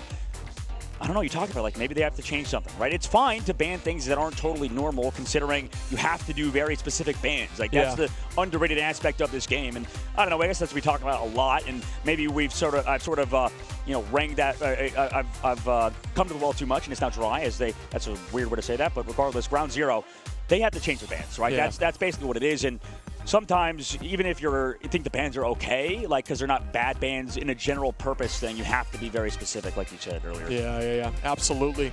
As we see the teams locking in right now, I love the focus that I'm seeing. Like I said, chill, vibey, ready for action. We go here on the side of Reject. They looked like a totally different team, and I think now, you know what? How excited they were off the rip. This is now a little bit more of a mental warfare game. You can see them less excited and a little more anxious. Yeah, a little more anxious for sure. I mean, like that's the biggest thing is that they need to refocus, like you said with Reject. Like Reject on the previous map, the reason why they've kind of come back in that last one is because they were so calm and talking about things and not overreacting. Because obviously, as casters, our job is to overreact. I mean, that's the entire point. So we're like, okay, Finale's feeding, okay, Piggy's feeding, oh, Gargoyle's feeding. But realistically, at the end of the day, I mean, they're not, right? It's always a team-oriented thing that kind of happens behind the scenes in terms of, communication and stuff. So sometimes we overreact here for sure. I mean, that's normal. We see the Mantis ban and the Torch ban on both sides. Luna Snow got to get banned out there for Ground Zero as well. And the lock-in of Emma. And honestly, I think Emma's incredibly strong. Obviously, the teams know that. Was very much an instant ban almost in the last patch, but now is squeaking her way through, and I love to see that. Luna going to get locked in there for Ground Zero as well. Yeah, Luna's one of those heroes that's been a constant mainstay of this tournament and will probably remain to be, just because of how strong the character is, how much throughput it has in terms of your abilities, even though the ultimate was nerfed, like in terms of the ult charge built up. So still a super strong character. You could tell even with Magneto. Remember when they nerfed Magneto's ult charge too a few patches ago? So yeah, I think like these heroes, if they have good ultimates, are going to be in the meta no matter what. And obviously their base level stats is a big thing. So that's kind of, I feel like too many people. We can talk about this stuff later. But on the opposite side, Ground Zero going to be protecting that Mag and that Luna like you mentioned, and then that Phoenix is getting banned on their side this time around for Araco. They don't want to have to play against that, and by they I mean Reject. And on the opposite side, no ban onto the Black Panther. Yeah, no Panther, no Venom. They want the dive to happen, I guess. I mean, they did figure out how to battle it, and I think that may be the conversation that they are having, right? And they do have an open ability here with Loki too to help protect a little bit, but they are attacking first for the side of Reject. I'm curious. A lot of teams try to use triple here, and we'll see if that happens. It was happening a lot in the Americas region, so we'll see if that happens here as we get into the LAN. I haven't seen much triple besides a couple teams, and we are going to start without it. But Groot is great on this map. No, that's I think more of a Western thing. Yeah, oddly enough, like in this region, I don't think they do a lot of these triple Vanguard, triple strategist spawn camps, I guess. At least Ground Zero hasn't. Maybe Reject will, like you talked about earlier. But I know like a lot of the Western teams will do that, and we saw Envy just dominate with that in the play-ins. Yeah. So, I mean, it's definitely still good, for sure. And Finale is pressing forward here. FMCL going to start charging off those walls. Remember, when you're playing Wolverine, you can actually attack those Groot walls and gain some charge on the opposition. Nami is going to be, we knew that was going to happen, as we do see now actually, I'm surprised to see Ground Zero, is going to be the ones running that Bucky in case they were going to go dive We've got the Loki out. We've got the Cloak. Phoenix again for Gargoyle with banned on the opposition. Gnome out on the Magneto. This is a pretty traditional comp here on attack. Yeah, I mean, the Bucky should be okay, but everybody's stunned up on the backside due to something. And Finale, because of the grab, King Bob's gone. Yeah, Piggy got to find Zen too, so they're up 2, and that's a good start on this attack. Invis really strong on this map for this off-map position here. Same with Emma. I'm going to see, yeah, so that could be good on this defense. It was a big stun by Gargoyle. I missed it for the backside. Gargoyle stunned them up. Literally 3 people, I think, got hit by the stun because they were playing so front to back. So right now this Phoenix is just doing so much work with that stun because everybody's playing behind those Vanguards so closely, resulting in everybody going down to grab from Finale to follow up on the stun. So that was clean team play from them. And we begin again as the team, the entirety of Reject does have ult here besides Finale. And we are going to see that Sonic Seduction set up with the Meteor Ram coming in. Does it find value? No, the opposition, excuse me, just assumed it was from the same side as it is a pretty consistent lockdown, but they are going to wait on that until Cloak goes out. Starting to build the Diamond, 4 trying to damage out. Tackle there onto the side of Groot. A great counter for Groot. Up we go with another Meteor Ram. And it, Piggy going to find Zen. Gnome going to find FMCL. And Reject is never, they really did find their footing in that last map. 2 minutes on, and they are very close to point up in numbers. Can they keep holding? Gnome going to find another. And Finale onto Duep, and they are going to get point 1 here.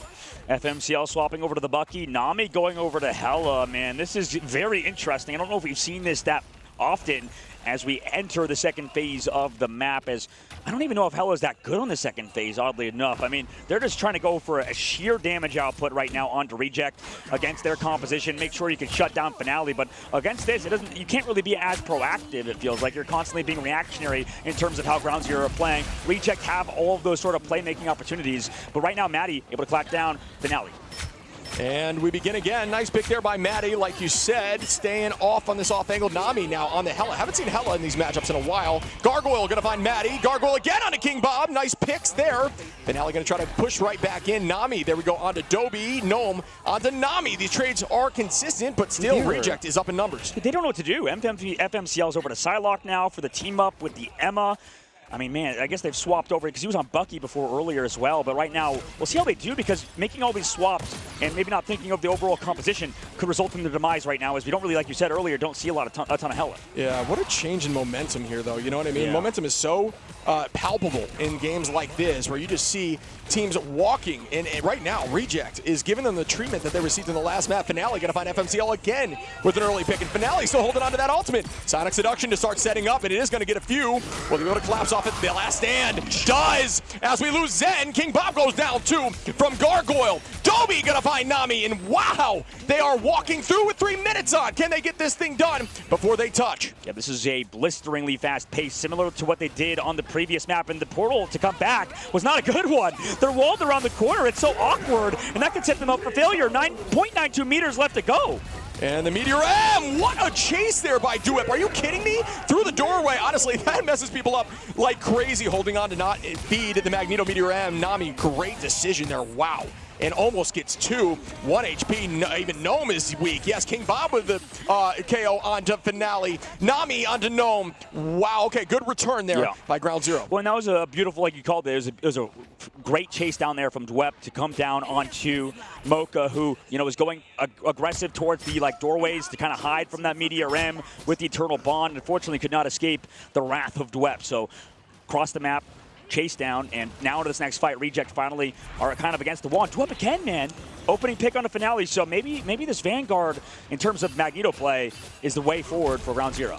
Yeah, and Duep is progressing forward here on the left side. Shield goes up, trying to keep the team healthy. They are just stalling and taking it slow. Good patience here just to feed some of these strat lines, but Dobie already has ult at this point. You want to try to make a play and move forward. Finale is trying to progress up here, 272 to ultimate, getting very close.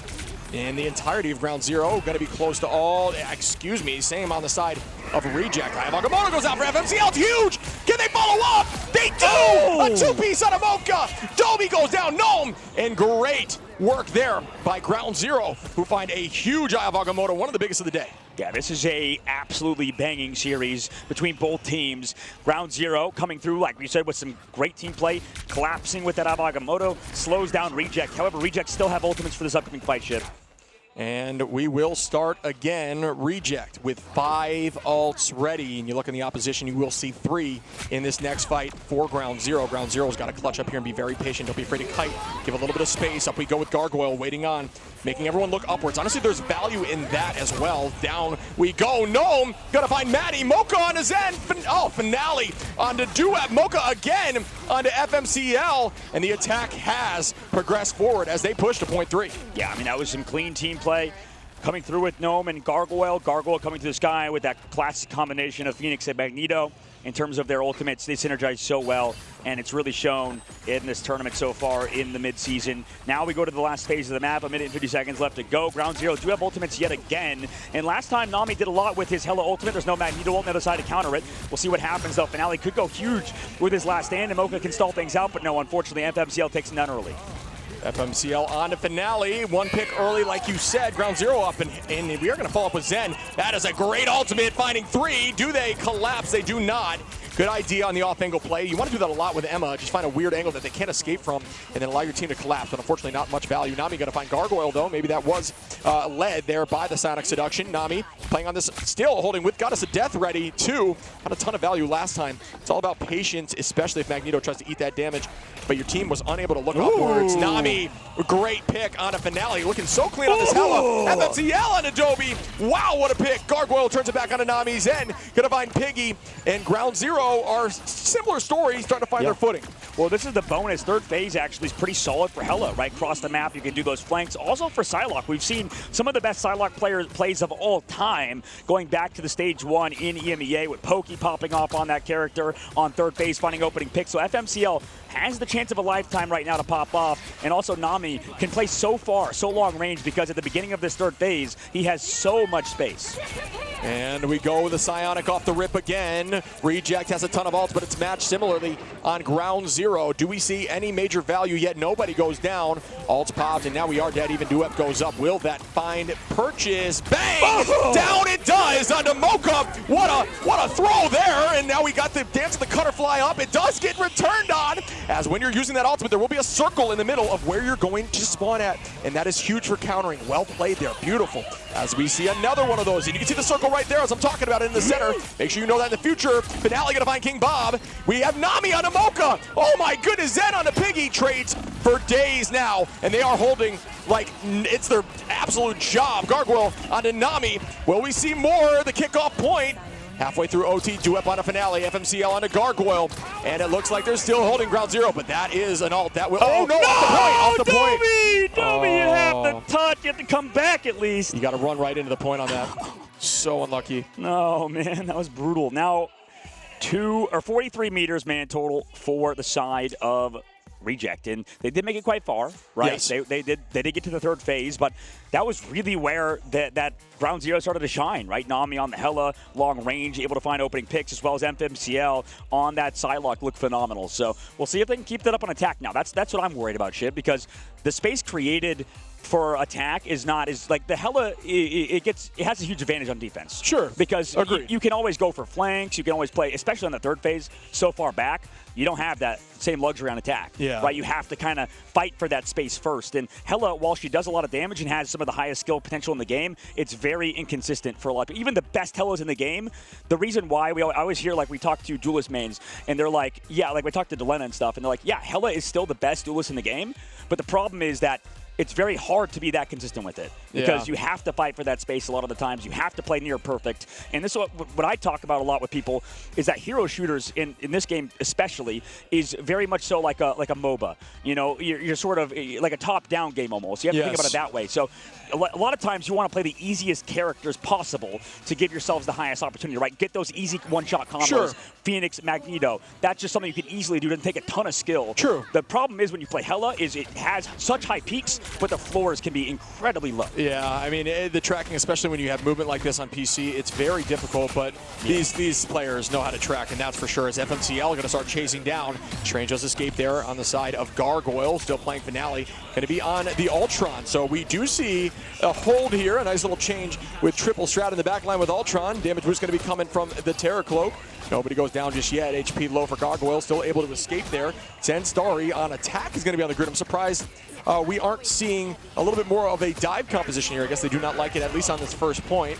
Finale going to start putting some damage out with the Rage of Ultron. Great flow there. Way to get out and keep the team healthy. Sometimes it is worth using it defensively, although it has much more value on a backline being offensive. Great tackle. Gnome going to take out FMCL. I'm surprised, as I really did think that was going to go the other way. But Piggy, Dobie, Gnome, again Piggy with a pick.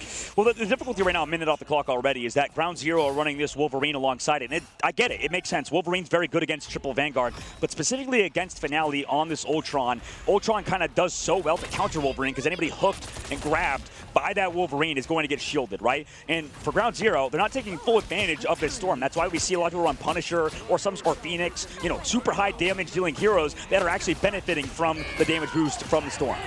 And that's a great tackle, but did have jump there for Strange Gargoyle. I have Agamotto ready to jump down. Going to be started up here with the Psionic. Great work there as Gnome finds one right back at him. Mocha goes down, and Mocha did use ultimate, so that is going to be a huge trade. Finale popping, Dobie popping, Gargoyle popping. Out goes Nami, FMCL, and Maddie. Everybody pressing the Q button. FMCL gets one, Duep gets one, and holy moly, Ground Zero is finding the top of this battle. Will he be able to get a tackle off map here? Zenstar going to take out Dobie, FMCL onto Piggy. Didn't he just ult? How was he at 70? Did he literally just ult? Like not even 10 seconds ago. Am I crazy shit?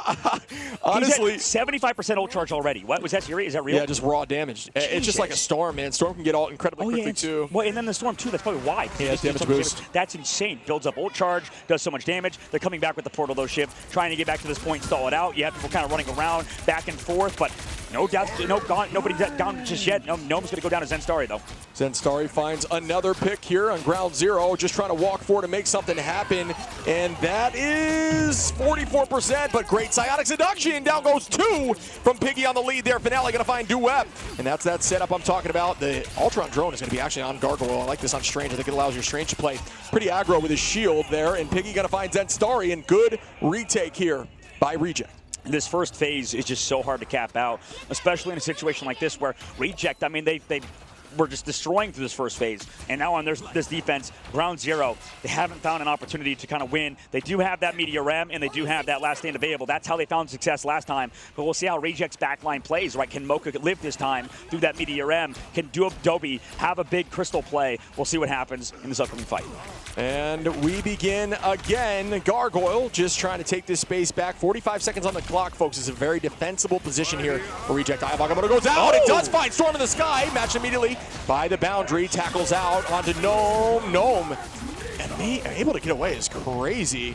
That was clean. I honestly thought he was definitely in trouble. Great usage there of Meteor M. Mocha going to pop ult as well. We're going to see Dobie shortly once this ends. Finale using the Rage of Ultron. Here we go as Nami comes in with the Hurricane. Meteor. And there is a Meteor there on a Dobie. Good pick as well. The attack is going through now. Ground Zero does not want this to end. 12 seconds on, and they will get this point. Do not think a teleport can come through fast enough. It does not.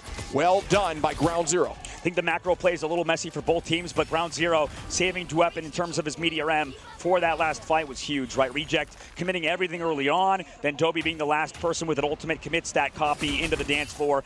Duep waiting for their shields to kind of dissipate on that on that Luna Snow, but oh my god, an easy pick off as well into Piggy, who was a little bit too far ahead of the team. That's suboptimal. Yeah, you don't like to see that. Numbers down in this next fight. Alt's going to be in the favor of Ground Zero, but granted, Kart's not even close to this point just yet, so they are holding that space, but you only have one body on, and max you can have on Kart, for those who do not know, is 3. You'll see 1 arrow when you're not on it, and then you'll have 3 additional, get max of 4 arrows there when you have the max on. So Zenstar, there's a little tricky there, makes you think it's 4, but it's actually 3. Zenstar, match right back. Who gets seduced more? I'm not sure. Sonic Seduction is out.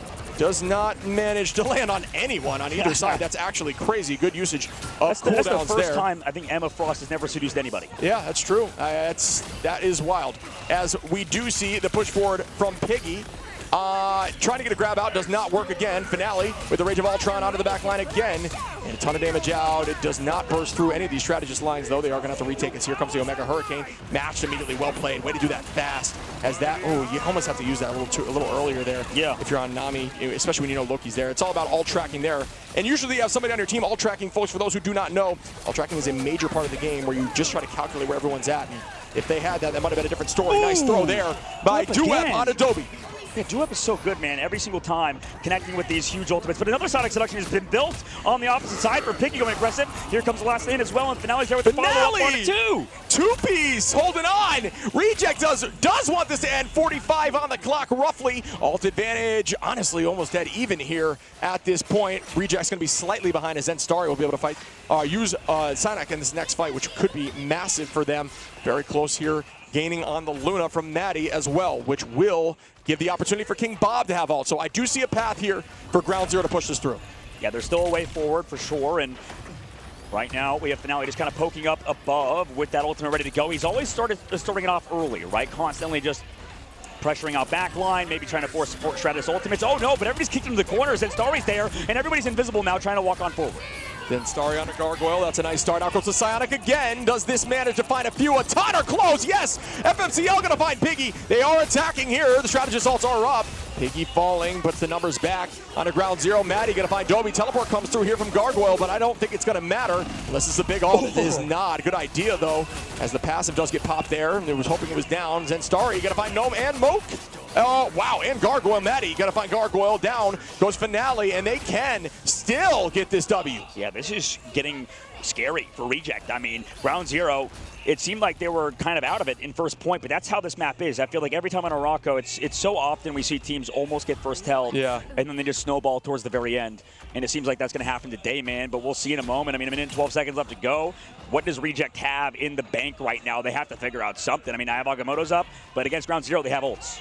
Yeah, I think these teams are so evenly matched right now. It has been so back and forth. Duep on to Piggy. Mocha is going to find FMCL. Out we go with the Omega Hurricane. It is going to be boosted in the opposition, trying to take out Storm. That is a huge eye. Does it get value? Yes, down goes Nami. We do have 49 seconds on, though. It does not need to be overcommitment. You got to hold on. Dobie used ult, though. And, Reject's not going to have much. Ground Zero is going to have that last stand. That could be a game-winning last stand, folks. Eyes on FMCL in this fight. We are so close to taking this home. If you are on Ground Zero's side, and here goes the last stand. Does it find value? It does not yet. Psionic finds a ton. Piggy is going to go down, though. Doesn't get too much value. FMCL trying to chase him down. Goes another. Duet falls.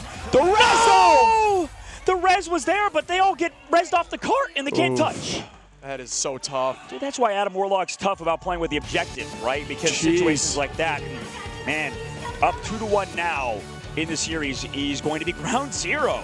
This is insane. These two teams are so evenly matched right now. Yeah, absolutely. I mean, it's so back and forth right now, and I don't know if we expected that, right? We thought Ground Zero would be a good team. Yeah. But today, I guess, I don't know, do you want to put something on the line? Who do you think's going to win right now, Shape? Ground Zero or? I honestly can't even answer that properly. I mean, I think the dive was really, really strong, but yeah, they didn't elect to use it there on a map that is very suited to dive, and it was available to them. So curious about that. I mean, I liked what they were doing. They were looking really good. That was crazy. I mean, the team compositions are all over the place right now. Wild. Shib. What? If Reject win, yes, I will have to Venom to work. Oh, wow. If Ground Zero win. I don't know. I don't know. You're going to have to Venom to work. What do you mean? What do you mean? Okay. You agree? Yeah, maybe not on broadcast, though. If we get it approved, chat, please help us out here, because right now, Ground Zero have the momentum, right? I would be the one to win in this case, because you have to, but if you believed in Reject when you said the pick at the very beginning of the broadcast that they would win the series, you should put something on the line. And sometimes it's your body, Chip. I mean, you got to put your body on the line, just like football. The silliest goose, indeed. Honestly, these casts are crazy because there's so much trading in every single team fight. It is so wild to me. I mean, value with almost every ult. We're forcing out ultimates consistently. The Storm is obviously a huge factor. The whole team comp was about getting ult incredibly quickly. It was Storm, one of the fastest. Cloak, one of the fastest. Wolverine in the right hands, one of the fastest to get ultimates, although that, has been taking a hit recently, and I'm assuming, maybe still will. It was just, they were just hustling through that map on both sides, honestly. They were hustling indeed. Just like I'm going to hustle you into doing this challenge. If it happens, we could even full get circle. I will literally pay for a professional dancer to come to your house and teach you how to do it. But right now, Ground Zero are looking great, man. I mean, FMCL, like you said, looking awesome. Yeah. And the whole team, I think that they've sort of come back because of the fact that Araco is that map where after you get through that first point, sometimes you just kind of snowball. Do you know why that is? Is it just how kind of like the map geometry sort of is? It's sort of a hard question because there's so much complexity to Araco. But like, what, is it just compositionally, or like, what do you think? I think it's the tight angles. You essentially have, we talk about natural cover all the time. For those who don't know, you'll see these players consistently around walls that are unbreakable. It allows them to not utilize cooldowns to stay healthy, right? And that's the important thing. So these teams, especially on point 1 of Araco, there are 2 corners that are very defensible because you can just use that corner for protection at all times. And then when you get to the second corner, there's an off-map location right in front of you, allowing Invis, Emma, those who can, pull and force people off map. Even things like Bucky, you can off-map as Spider-Man, etc. We won't be seeing too much Spider-Man in this tournament. It's just very defensible. Second point doesn't have that as much. There are some tough angles, but they're very long lines of sight. That is odd. Why are we not seeing any of that? I mean, because Torch got banned, I guess, right? So we don't get to see Torch Spider-Man. But how many teams even play Torch Spider-Man, right? That's the craziest fact. I mean, we saw, I believe it's New B in the crowd. He's I think they said he's the Chinese Necros, right? So except without the toxicity. So like I love Necros, by the way. He's a hilarious guy. But regardless, yeah, I mean, he's like there's a lot of good Spider-Man players, but I wonder how many of them are playing at this tournament, right? How many of them have practiced that? I know Cal's saying like he's been practicing and stuff like that, but yeah, just sort of a slight, It's for the retake. I mean, Spider-Man script the retake. I do think initially on that team up, the blast backwards. Which one do you think is better? Which team up is better, the Human Torch team up or the Venom team up that Spider-Man used to have and that was removed from the game? The Venom team up, I think, is better. Yeah. Without a doubt. Yeah, I mean, I think the issue that they were having initially with comboing is that when you use that team up, it would actually launch you. It's more of a positioning tool than it is a combo tool, but they're trying to change that by reducing the knockback of it. So curious to see what Spider-Man players think of that. I clearly don't play a ton of Spider-Man myself. I just know about the hero. But yeah, I mean, the Venom team up was insane. Oh, the Venom team up is insane. Yeah. And take a look at these stats here, Ship. Right? 16 from Dwep is crazy. 16. Dwep heard the bet on the line, and he wants you to go to the professional dancer, man. So right now, Ground Zero, they've done a lot in that map, like you said. I mean, Dwep was really crazy. I think that can not be understated, that there's a lot of very good Vanguard players, and he's looking like one of the best. But at the same time, Maddie, going to take your MVP as well, 17K healing too. I mean, that's insane. Yeah, that's a lot of healing. That's crazy amount of work done by Maddie, and the rest of the crew has been playing so well on Ground Zero. I think we'll see what happens in the next map. I think it really is map dependent, right? Because the bans have sort of still kind of been up for debate, I think, who's kind of winning the ban phase. It's sort of... Yeah, I can't give an answer to that. I agree. I'm not really sure who's winning that. I mean, they clearly don't need to ban what I thought they might want to ban. The team comps are definitely changing consistently, so I'm not sure what the correct solution is even yet, and that's why I am not a coach, right? Like, it takes a lot of effort.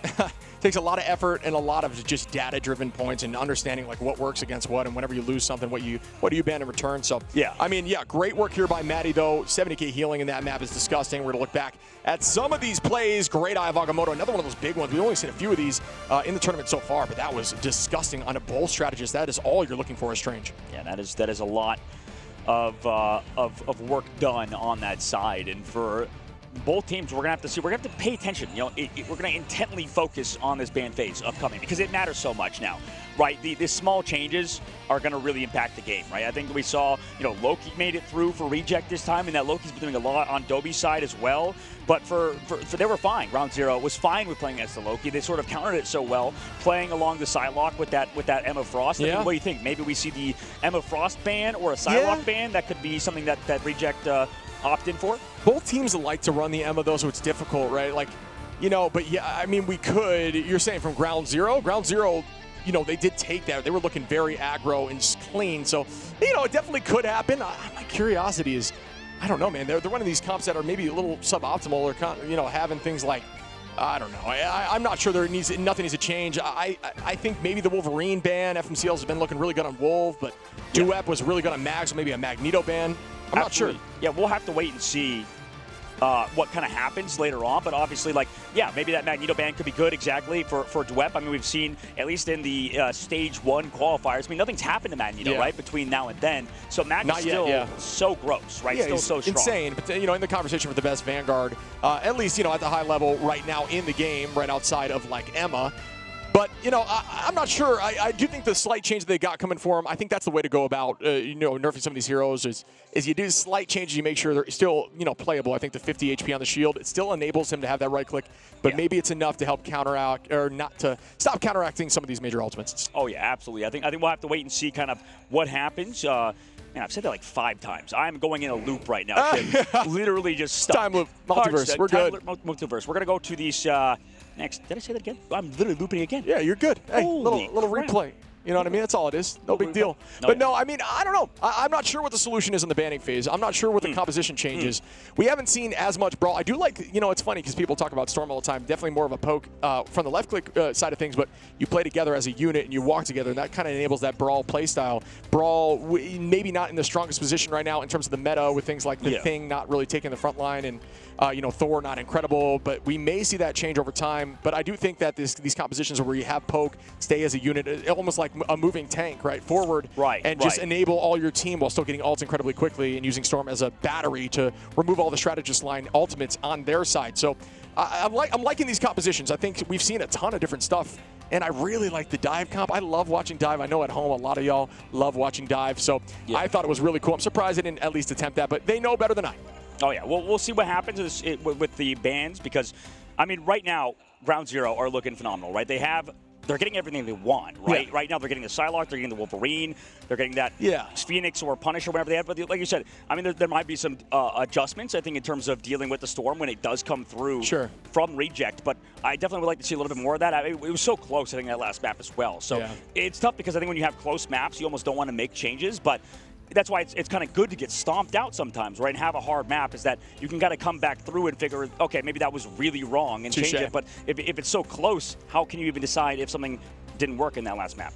Yeah, I'm with you. I mean, but now we're at the point where you can't learn. I mean, you've learned from up to this point, but it's match point now for the side of GZ. So it's getting a little bit scary. And ooh, I love it. We are going to have a convoy here at Spider Islands, I believe. So looking forward to that map. A lot of off maps here as well, especially on point 2 there with Emma. So maybe we do see that Emma ban like you were discussing. That could teams have been doing some Jeff stuff too. I don't know if they've got it in there, you know, if they could fill those shoes on these teams. I haven't seen it yet. But yeah, Rad seems to be the only team to really do that. We heard so much about that, but they're the only team to really pop off with that composition. Yeah. And I think a lot of another comp I like a lot, honestly. Yeah, it's a good one. And I think the difference is I think a lot of these teams, like at least the ones in the second half of today, aren't really big fans of triple strategists, right? Yeah. Not really, except I guess, well, in this case, Reject, but that was only for the first point, and then they swapped off of it. So I don't know, some teams just don't like it. Yeah, I'm not sure. Like, I always want to know the answer to the rock, paper, scissors. Like, when is things more viable, or is it a feel? I mean, obviously, feel is super important, and what's working, right? Like, it's that simple. If it's working, don't fix it. But you know, it's so different with each team and with everybody specializing in different roles. But we are going to be heading forward here into the match. I'm looking forward to seeing what this looks like. Will it go to Game 5, or will this W head towards Ground Zero? Spider Island, baby. Spider Island. Spider Island. And I think it's going to be hard, I think, for Ground Zero, because this is a good map against them, right? Yeah. Wolverine, we've seen struggle on this map, I think, specifically, especially in the Streets phase, the second phase of the game. Maybe towards the third phase, it starts to pop off with how close things are in the third point. Sure. You can off-map on 2-2, but yeah, it is a little more open, so you're more vulnerable. And so it's like first point, third point, good for Wolverine, and then second phase is kind of right? Yeah, and especially because these teams, folks, for those who are asking, they destroy that building, so you are more visible. And that's the Wolverine likes to play in that building on the height, but they immediately destroy it, typically at least. Well, and this kind of goes back to our discussion on Araco, right? Because both teams sort of played the same comp the whole time. Yeah. And we could see the strengths at each point of the match. Sure. Right? That was kind of the first point for the group for the triple Vanguard, triple strategist composition. Really good first point. Yeah. After that, they sort of faltered and kind of got snowballed towards the very end. And you saw that's where Ground Zero struggled the most. And you know, on the opposite side, it felt like Ground Zero struggled towards the end of the map and in in the first point and then the end of the map as well on the attack of Reject. Sure. So like realistically, we'll see what kind of happens moving forward. But some compositions are very not only map dependent, but phase of the map dependent. Absolutely, and that's why swapping is so important. Like, there's,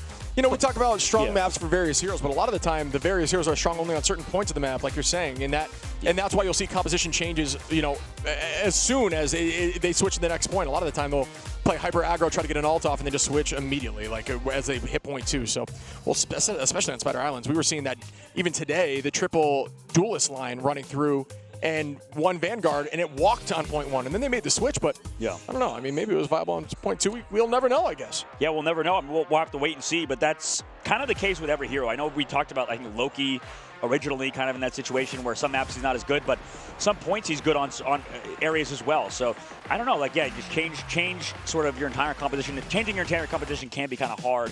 Taking a look at the ban phase, though. Ground Zero getting rid of that Mantis Man, and on the opposite side, Human Torch going to get taken out for reject, as I think it's happened the same like this every single time. I mean, Luna Snow Protect as well for Ground Zero, Captain America ban. It's the exact same. Yeah, this is no change. Yeah, first bans, and then Luna Snow Protect this time. This is, I think, new. Did they protect Luna Snow last time, or was it the ban Luna Snow, protect Luna Snow, or? I'm not 100% sure, if I'm being honest. I don't want to answer incorrectly, but we will see the next ban here coming up for the side of Reject. Reject, well, like we said, I mean, once you saw them after that map, they were, once again, calm, cool, and collected. I mean, I'd love to see a Game 5 for sure. I know that Ground Zero has the talent to push this through, at least from what I've seen today. They look very locked in. I mean, but it's very much a momentum shift between these two teams. It has been insane to witness. Yeah, it has been insane to witness. Now get that Cloak Protect coming out for Reject. They love to play that tandem, that duo between Cloak and Luna. Ground Zero know that at least. That's something to work with, right? For Ground Wolverine Zero, band, that's the change we needed to see. The Wolverine band coming through, right? That's a good change for sure. And I mean, the tough part is, so Emma still goes through here though, right? So Emma, Psylocke still go through. You're still giving FMCL the Psylocke Emma team up. Yeah, I think, like I said, I think both teams like to run the Emma, so I think it's just more so I've got this, trust me type situation, which I respect that. I think that, you know, as somebody who plays Emma myself, you know, it's always the ego battles. You see that a lot, even with the Wolverines we've seen between these two teams in the past, but they've elected to not allow that to happen. Loki going to be off for both sides, and Torch. Torch today, I mean, I need to know the numbers. I think it was banned nearly every single time. Yeah. Coming up now, entering this Spider Islands, Reject and Ground Zero. Can Ground Zero get it done, man? Like, the fact that we have an OCE team on map point right now versus the top Korean team, I don't think we could ever say that in a hero shooter ever, right? This is the first time that has That's ever really happened. Cool. Yeah, that is really sick. cool, actually. Yeah. Kind of making history for the side of Ground Zero if they can get it done, and they still have a whole tournament ahead of them if they were to get it done, but Reject as well. I mean, they have to come back right now, and they've done it before. Like you said, after map 2, like they looked so defeated and then just were able to kind of work it out. And we begin. Oh, the Moon Knight off the rip. I know the 12 Moon Knight mains are super excited. No, just kidding. Super popular hero, honestly. Maddie on to Mocha, and that's a nice pick. Wow, immediately here. That is crazy to see. I love the Moon Knight charge out off the rip here as the entirety of Reject gets wiped pretty much. Finale and Dobie gonna have to run back and try to reset as the team. And FMCL here on the Moon Knight walking forward, taking that space. Alts are very close, at least already halfway for FMCL off of seconds into the map. So that's what the power of Moon Knight is, already at 60%. Same with Maddie. So good work there off the rip by Ground Zero. Portal now come back through, and Mocha finds the opening pick on a Maddie. Nice shot from the strategist of Reject on Ground Zero side. They're going to have to back on out of there, right? Reject just kind of steady Eddie on this car, right? 1 minute off the clock as well as Reject. This is the whole point, right, of this competition. It's not always to just get hard wins, but you just want to stabilize, just kind of annoy this objective in the payload. And right now, the Moon Knight has ultimate hand of Contra available. And we begin again. FMCL going to press forward, a ton of damage out, but great wall placement. Unfortunately, destroyed immediately. It adds a whole other layer of complexity. You need somebody to be able to focus walls. The team needs to have eyes on. Up we go with the Meteor Ram. Bang! Does not land though, as we do have the. Does Conchu rain the moon on them? It does, but not enough. As they are still up and healthy. I love pulling out the batons there. Still not going to happen. Eye of Agamotto is huge. Can they follow up? But they still have the heals. Oh my goodness. On a Piggy. Still healthy through it. Piggy is going to fall though, as Duip's going to make sure they do press forward. And that's 2 there as Gargoyle goes down. And King Bob finds Gnome. That is a ton of pressure with a ton of time on the clock. 2:20. We will see a portal likely unless they can get that touch. Yeah, they just used it earlier. So the big thing is that true. Even with the damage reduction from Diamond Form, they were to take down Piggy. That's how strong Emma Frost can be for sure, right, Shib? Like the fact that you get that huge damage reduction to kind of live through Meteor M even is insane. But now we're entering this last phase of the first point and 2 minutes off the clock. Here comes Piggy with the Sonic Seduction and Mocha with the Fate of the Worlds. Yeah, I believe it's 25% on the recent change. Similar to the thing for the damage reduction. I'm sure somebody in chat will correct me if I'm wrong, but Finale going to find FMCL here, and that is the good retake you need to Piggy. Going to get some revenge there and find Duep, and that is nice as the team is walking them back, but you see a change in comp. We're going to have that Venom now back on that little more divey side, but this time it's going to be for the side of Reject. Yeah, Finale on that Ultron has looked terrifying, man. Like, they set up on the cart with Piggy, but then over the top right flank, Finale just kind of came through, drone on Piggy to sort of stall and found those opening picks. Now Ground Zero have to walk in, and they have the Strangling Prison. This could be gross with the Storm. And the cooldowns are at least going to be pulled out here from the side of Nami. There go. Ooh, great bubble placement. That may be enough. Oh, but Rage of Ultron out there to keep the team healthy. Mocha going to find Duep. Oh, and followed up as Gargoyle gets 3. Let's go, Gargoyle. Make that 4 as Gnome cleans it up onto Nami. What a retake here. And they are finding their footing a minute on. 3 ults still, though, for the side of Ground Zero, and that, or almost 4. Make that 5. So they should theoretically win this fight. If they do not, that is a huge slip-up for the side of Ground Zero. Yeah, this is a tough comp to play against right now for this defense. I mean, maybe they can pick off Gargoyle or something, but for the Moon Knight, or sorry, for this attack for Ground Zero, they're missing only 1 ultimate. So many in the book. Gnome gets frozen. Nami takes him out. They're going to be in this 5v5 now because they lose King Bob. Wow, Duet finds Gargoyle Finale on a King Bob. FMCL with a 2-piece, and that is a massive pick. I mean, that's, you know, we expected that to happen here with ult advantage, and that's why ult advantage in games like this are so important. Nami trying to chase down the Ultron of Finale. Back. Wait, what? They have it again. The cooldown's up. They used it early enough. That is big brain right there, and that's that stuff you may not think about. And if you're watching as Finale is going to find Nami. That is crazy on the retake. Kidding? This could be it, folks. 6 seconds, 5 on. What a hold here by Reject as the entirety of the team falls. We are in OT, and that is going to do it. They were held on .1. I don't know, actually, might be able to get here. Maybe able to get here. Maybe. No, it is not. Wow. Reject. That is insane. That's like, dude, 4 segmented fights is crazy. Like, the fact that, I mean, they got wiped first point. Yeah, they got wiped immediately. Yep. Yeah. Came back through on the portal. Then they, you know, they won that fight pretty hard. Cart pushes back a little bit. Then moves forward as Ground Zero wins another fight. And then towards the very end, Piggy touches. Remember, like with 2 seconds or 2 meters left. Yeah. And then Finale comes back through, finds those 2 opening picks. And then after that, I mean, that just built so much time. Yeah. And just excellent, excellent objective play from that defense. That was a masterclass. I think that's the best we've seen out of that composition in terms of, you know, sometimes you make mistakes, but it's okay to make those mistakes if you just play, you sort of come back and you play good fundamental Marvel Rivals. Yeah, I mean, this is a good lesson here for chat in general. Notice how when you fall with, you remember, the cooldown on Strange Teleport is 3 minutes. If you fall early enough, and just if you're on Duelist, if you were the first to go down, switch over to Strange and guarantee a 4 fights or 3 fights on the map by putting that portal right next to point and trying to stall until, you know, you get to 0, and then you have it again. And at that point, it's very difficult to push through the point. So, yeah, it's one of those tricky situations. It's one of the first times we've seen the team wipe that early, and it is very niche. But keep that in mind, and we see that a lot in the pro play when they're running that triple Vanguard, triple strat on the spawn hold. They will use that way, but I guess you don't necessarily need the triple in order to have that portal play work. Oh, yeah. Let's now come back and through.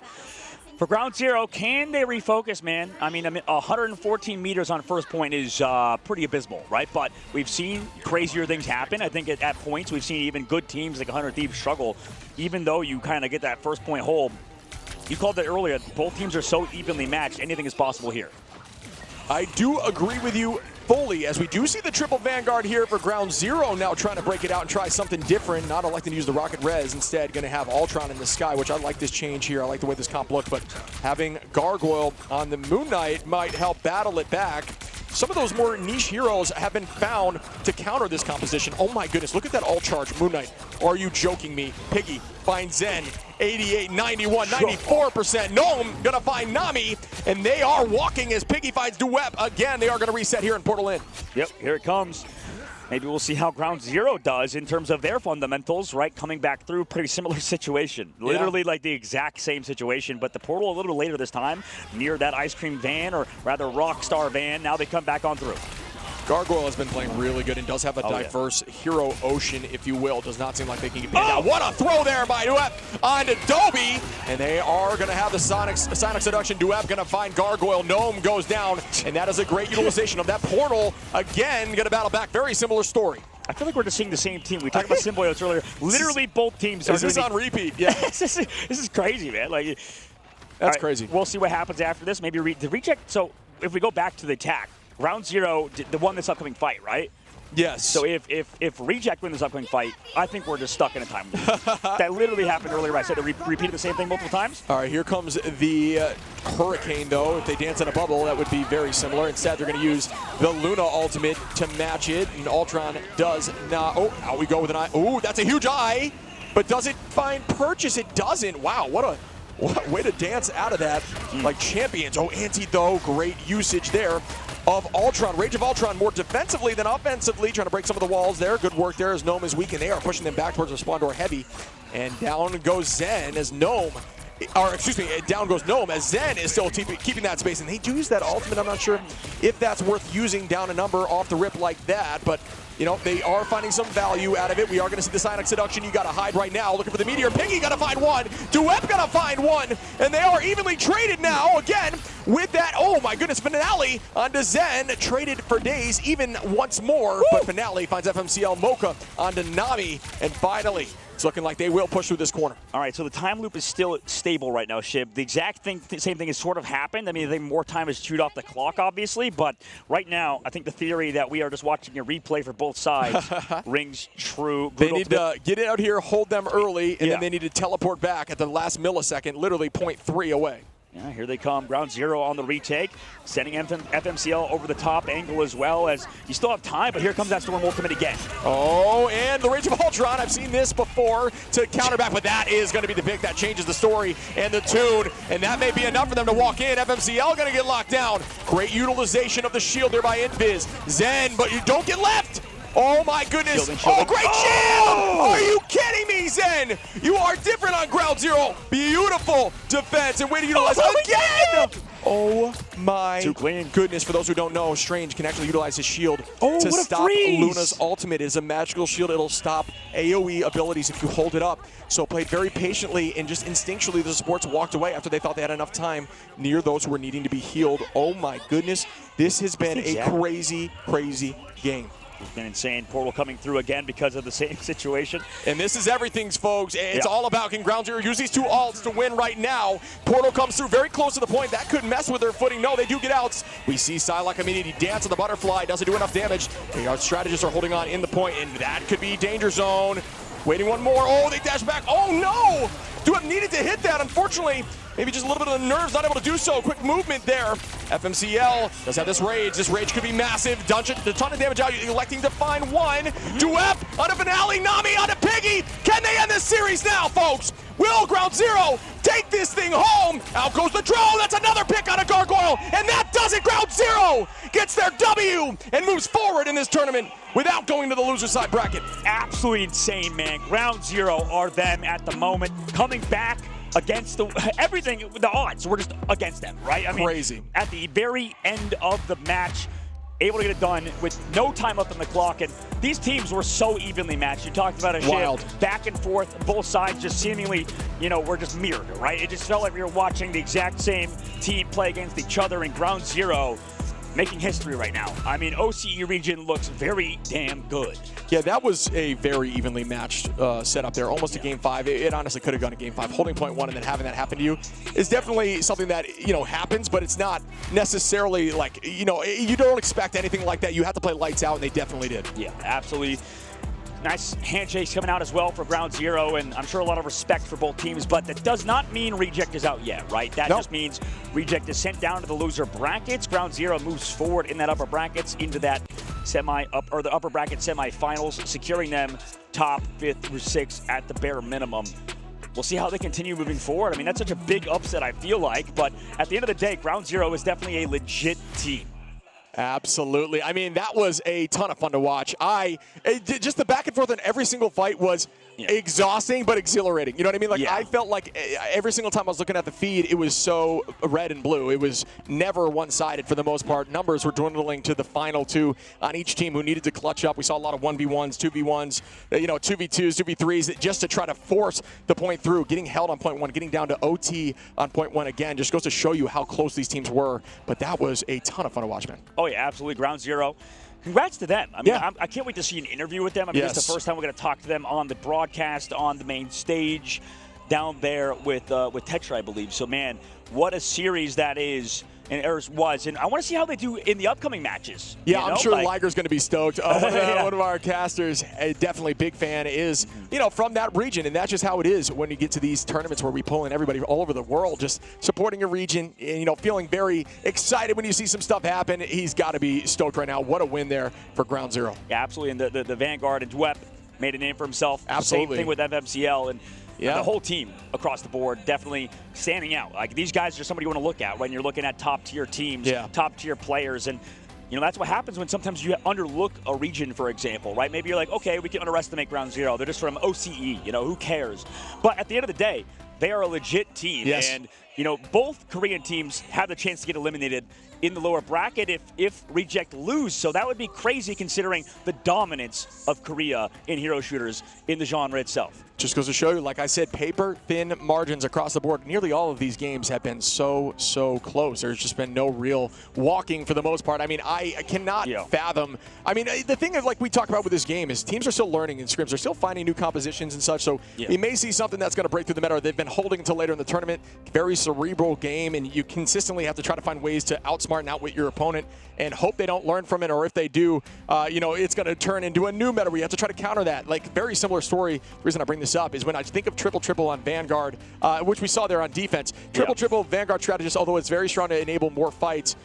We now saw Moon Knight coming into play. We saw Magic on the side of Sentinels over in America, finding value into Vanguards like that. Very easy to land combos as Magic onto large bodies with big hitboxes that enabled her playstyle more. So these heroes that maybe aren't always in the limelight are finding ways in through adaptation of the meta, and I think that is an insane state of the game. It just goes to show you how much this game has to offer. Oh, yeah. This game has so much opportunity and so many heroes that we haven't even seen in the Ignite mid-season tournament, and I can't wait to see what's going to happen later on. I know we heard about some wacky compositions, but I feel like we haven't necessarily seen them just yet. That's the exciting part, is that this tournament is going to be so long, right, going until Sunday. Sure. So we will be here to witness all of the changes, all of the adaptations, because, I mean, as the tournament progresses, we see the top teams really adapt, especially in that ban phase, right? What we saw in each region.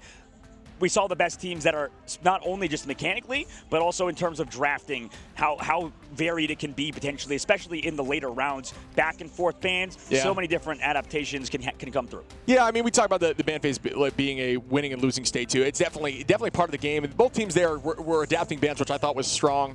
You talked about new compositions. You talked about these teams showing up. I mean, they were doing some more unique stuff in this tournament so far. We did see that Storm play. I like the Moon Knight stuff. Like, that stuff was more unique. I think as a compositional whole, the only major thing that's like meta-defining recently is that we saw that Jeff speed boost with Star-Lord spin. I think that's really unique. Stuff like that is just out of the box and kind of blows my mind. And seeing Jeff utilize ultimate, instead of trying to team wipe off point, it was more so a stagger. You would find the final person on the team, ult that person, and drive them back towards a corner, throw them, and wait as long as humanly possible before you get them KO'd. Stuff like that is so crazy to me to think about, that I love the potential of what we might see. I do think that both these teams utilize that Storm composition more than we've seen yet in the tournament. So they've opened something up. You know what I mean? The doors are open. Absolutely. I mean, we're going to see more teams like that, or like Envy, like with their player with Speederly being the one to play a lot of Storm, right? Sure. And same thing over here. But for Ground Zero, they kind of tried and true, right? That's sort of the same compositions we saw back in the stage 1, right? Yeah. We saw a lot of Wolverine. We see a lot of Cloak and Dagger, a lot of Luna Snow after the patch especially. But on top of that, ton of Psylocke. So really great play from Ground Zero. And to swap also back over Nami over to the Ultron, I mean, that was just a banging match back and forth between both sides. And it's unfortunate, obviously, for Finale, who dropped, a crazy amount of damage, nearly 21,000. And it seems like also Gargoyle was right there to match him. So it's tough to lose in a situation like that. But it was just such a close and fun matchup that it's crazy that Ground Zero won at the end of the day. Yeah, you got to remember, folks, this map was a single point on both sides, and these stats are crazy for that. Man. It's like he's even. Duep's got to get some love. In every single one of these games, massive ultimates, looking really clean. And there he goes. What do you know? MVP right there. Zero really assistance. Popping up. Zero assistance. He did it all himself. Doesn't matter. Clean them up. You know what I mean? Clean them up. just really clean with that Magneto, an incredibly strong hero right now. Absolutely. And interesting healing receive stat as well. Okay. A little bit of damage taken, but he to be fair, like the strategist just kept him alive at all times. Like he was never going down, whether that be good cooldown usage out of him and his strategist, definitely up. It's up for debate who actually was the most important character, or rather factor in that sort of machine, the most important cog in the machine. And right now, Ground Zero looked like a well-oiled machine, speaking about which, because this team is going to be scary. If I were the next opponent in the semifinals, definitely got to be watching this one and figure out what their weaknesses are, right? Yeah. Today is sort of that testing ground, right? It's tough to go down and lose the brackets, but everybody is learning so much about each other because some teams have not scrimmaged against each other as much as others. Yeah. I'm with you, and even right there, like I was just seeing, I didn't even notice. I mean, it was a damage-boosted Moon Knight off the rip that enabled them to sweep on both sides. That is a crazy next-level strategy. But yes, I mean, I can't say it enough. This was it may have ended 3-1, but it was anybody's game. I think that Ground Zero was very confident in the way that they played, but Reject, they started figuring things out, and I think that's going to help them later on down the line here on this tournament. Yeah, and it's interesting that Moon Knight is being the one to choose. I mean, it makes sense with the Groot, like the old style, with the combination with the hand of Conchu and stuff. But with the Storm, it's definitely changed a lot. I think that people were like, okay, run Storm, Punisher, run Phoenix, Storm, but. It seems like today a lot of teams liking to play just like the straight-up Moon Knight with the Storm, and later on Reject swap compositions. Gargoyle, you have those shields as well from Zen. I mean, the whole team really came through today for Ground Zero. That is huge brain plays there by Zen. We talked about how that works, but I mean, we haven't seen as successful two-piece back-to-back like that, using that shield to keep the team isolated from the Luna All twice in one go is wild to me. So, everybody finding value with more unique things in this matchup, for sure. There's that hype. I love that, man.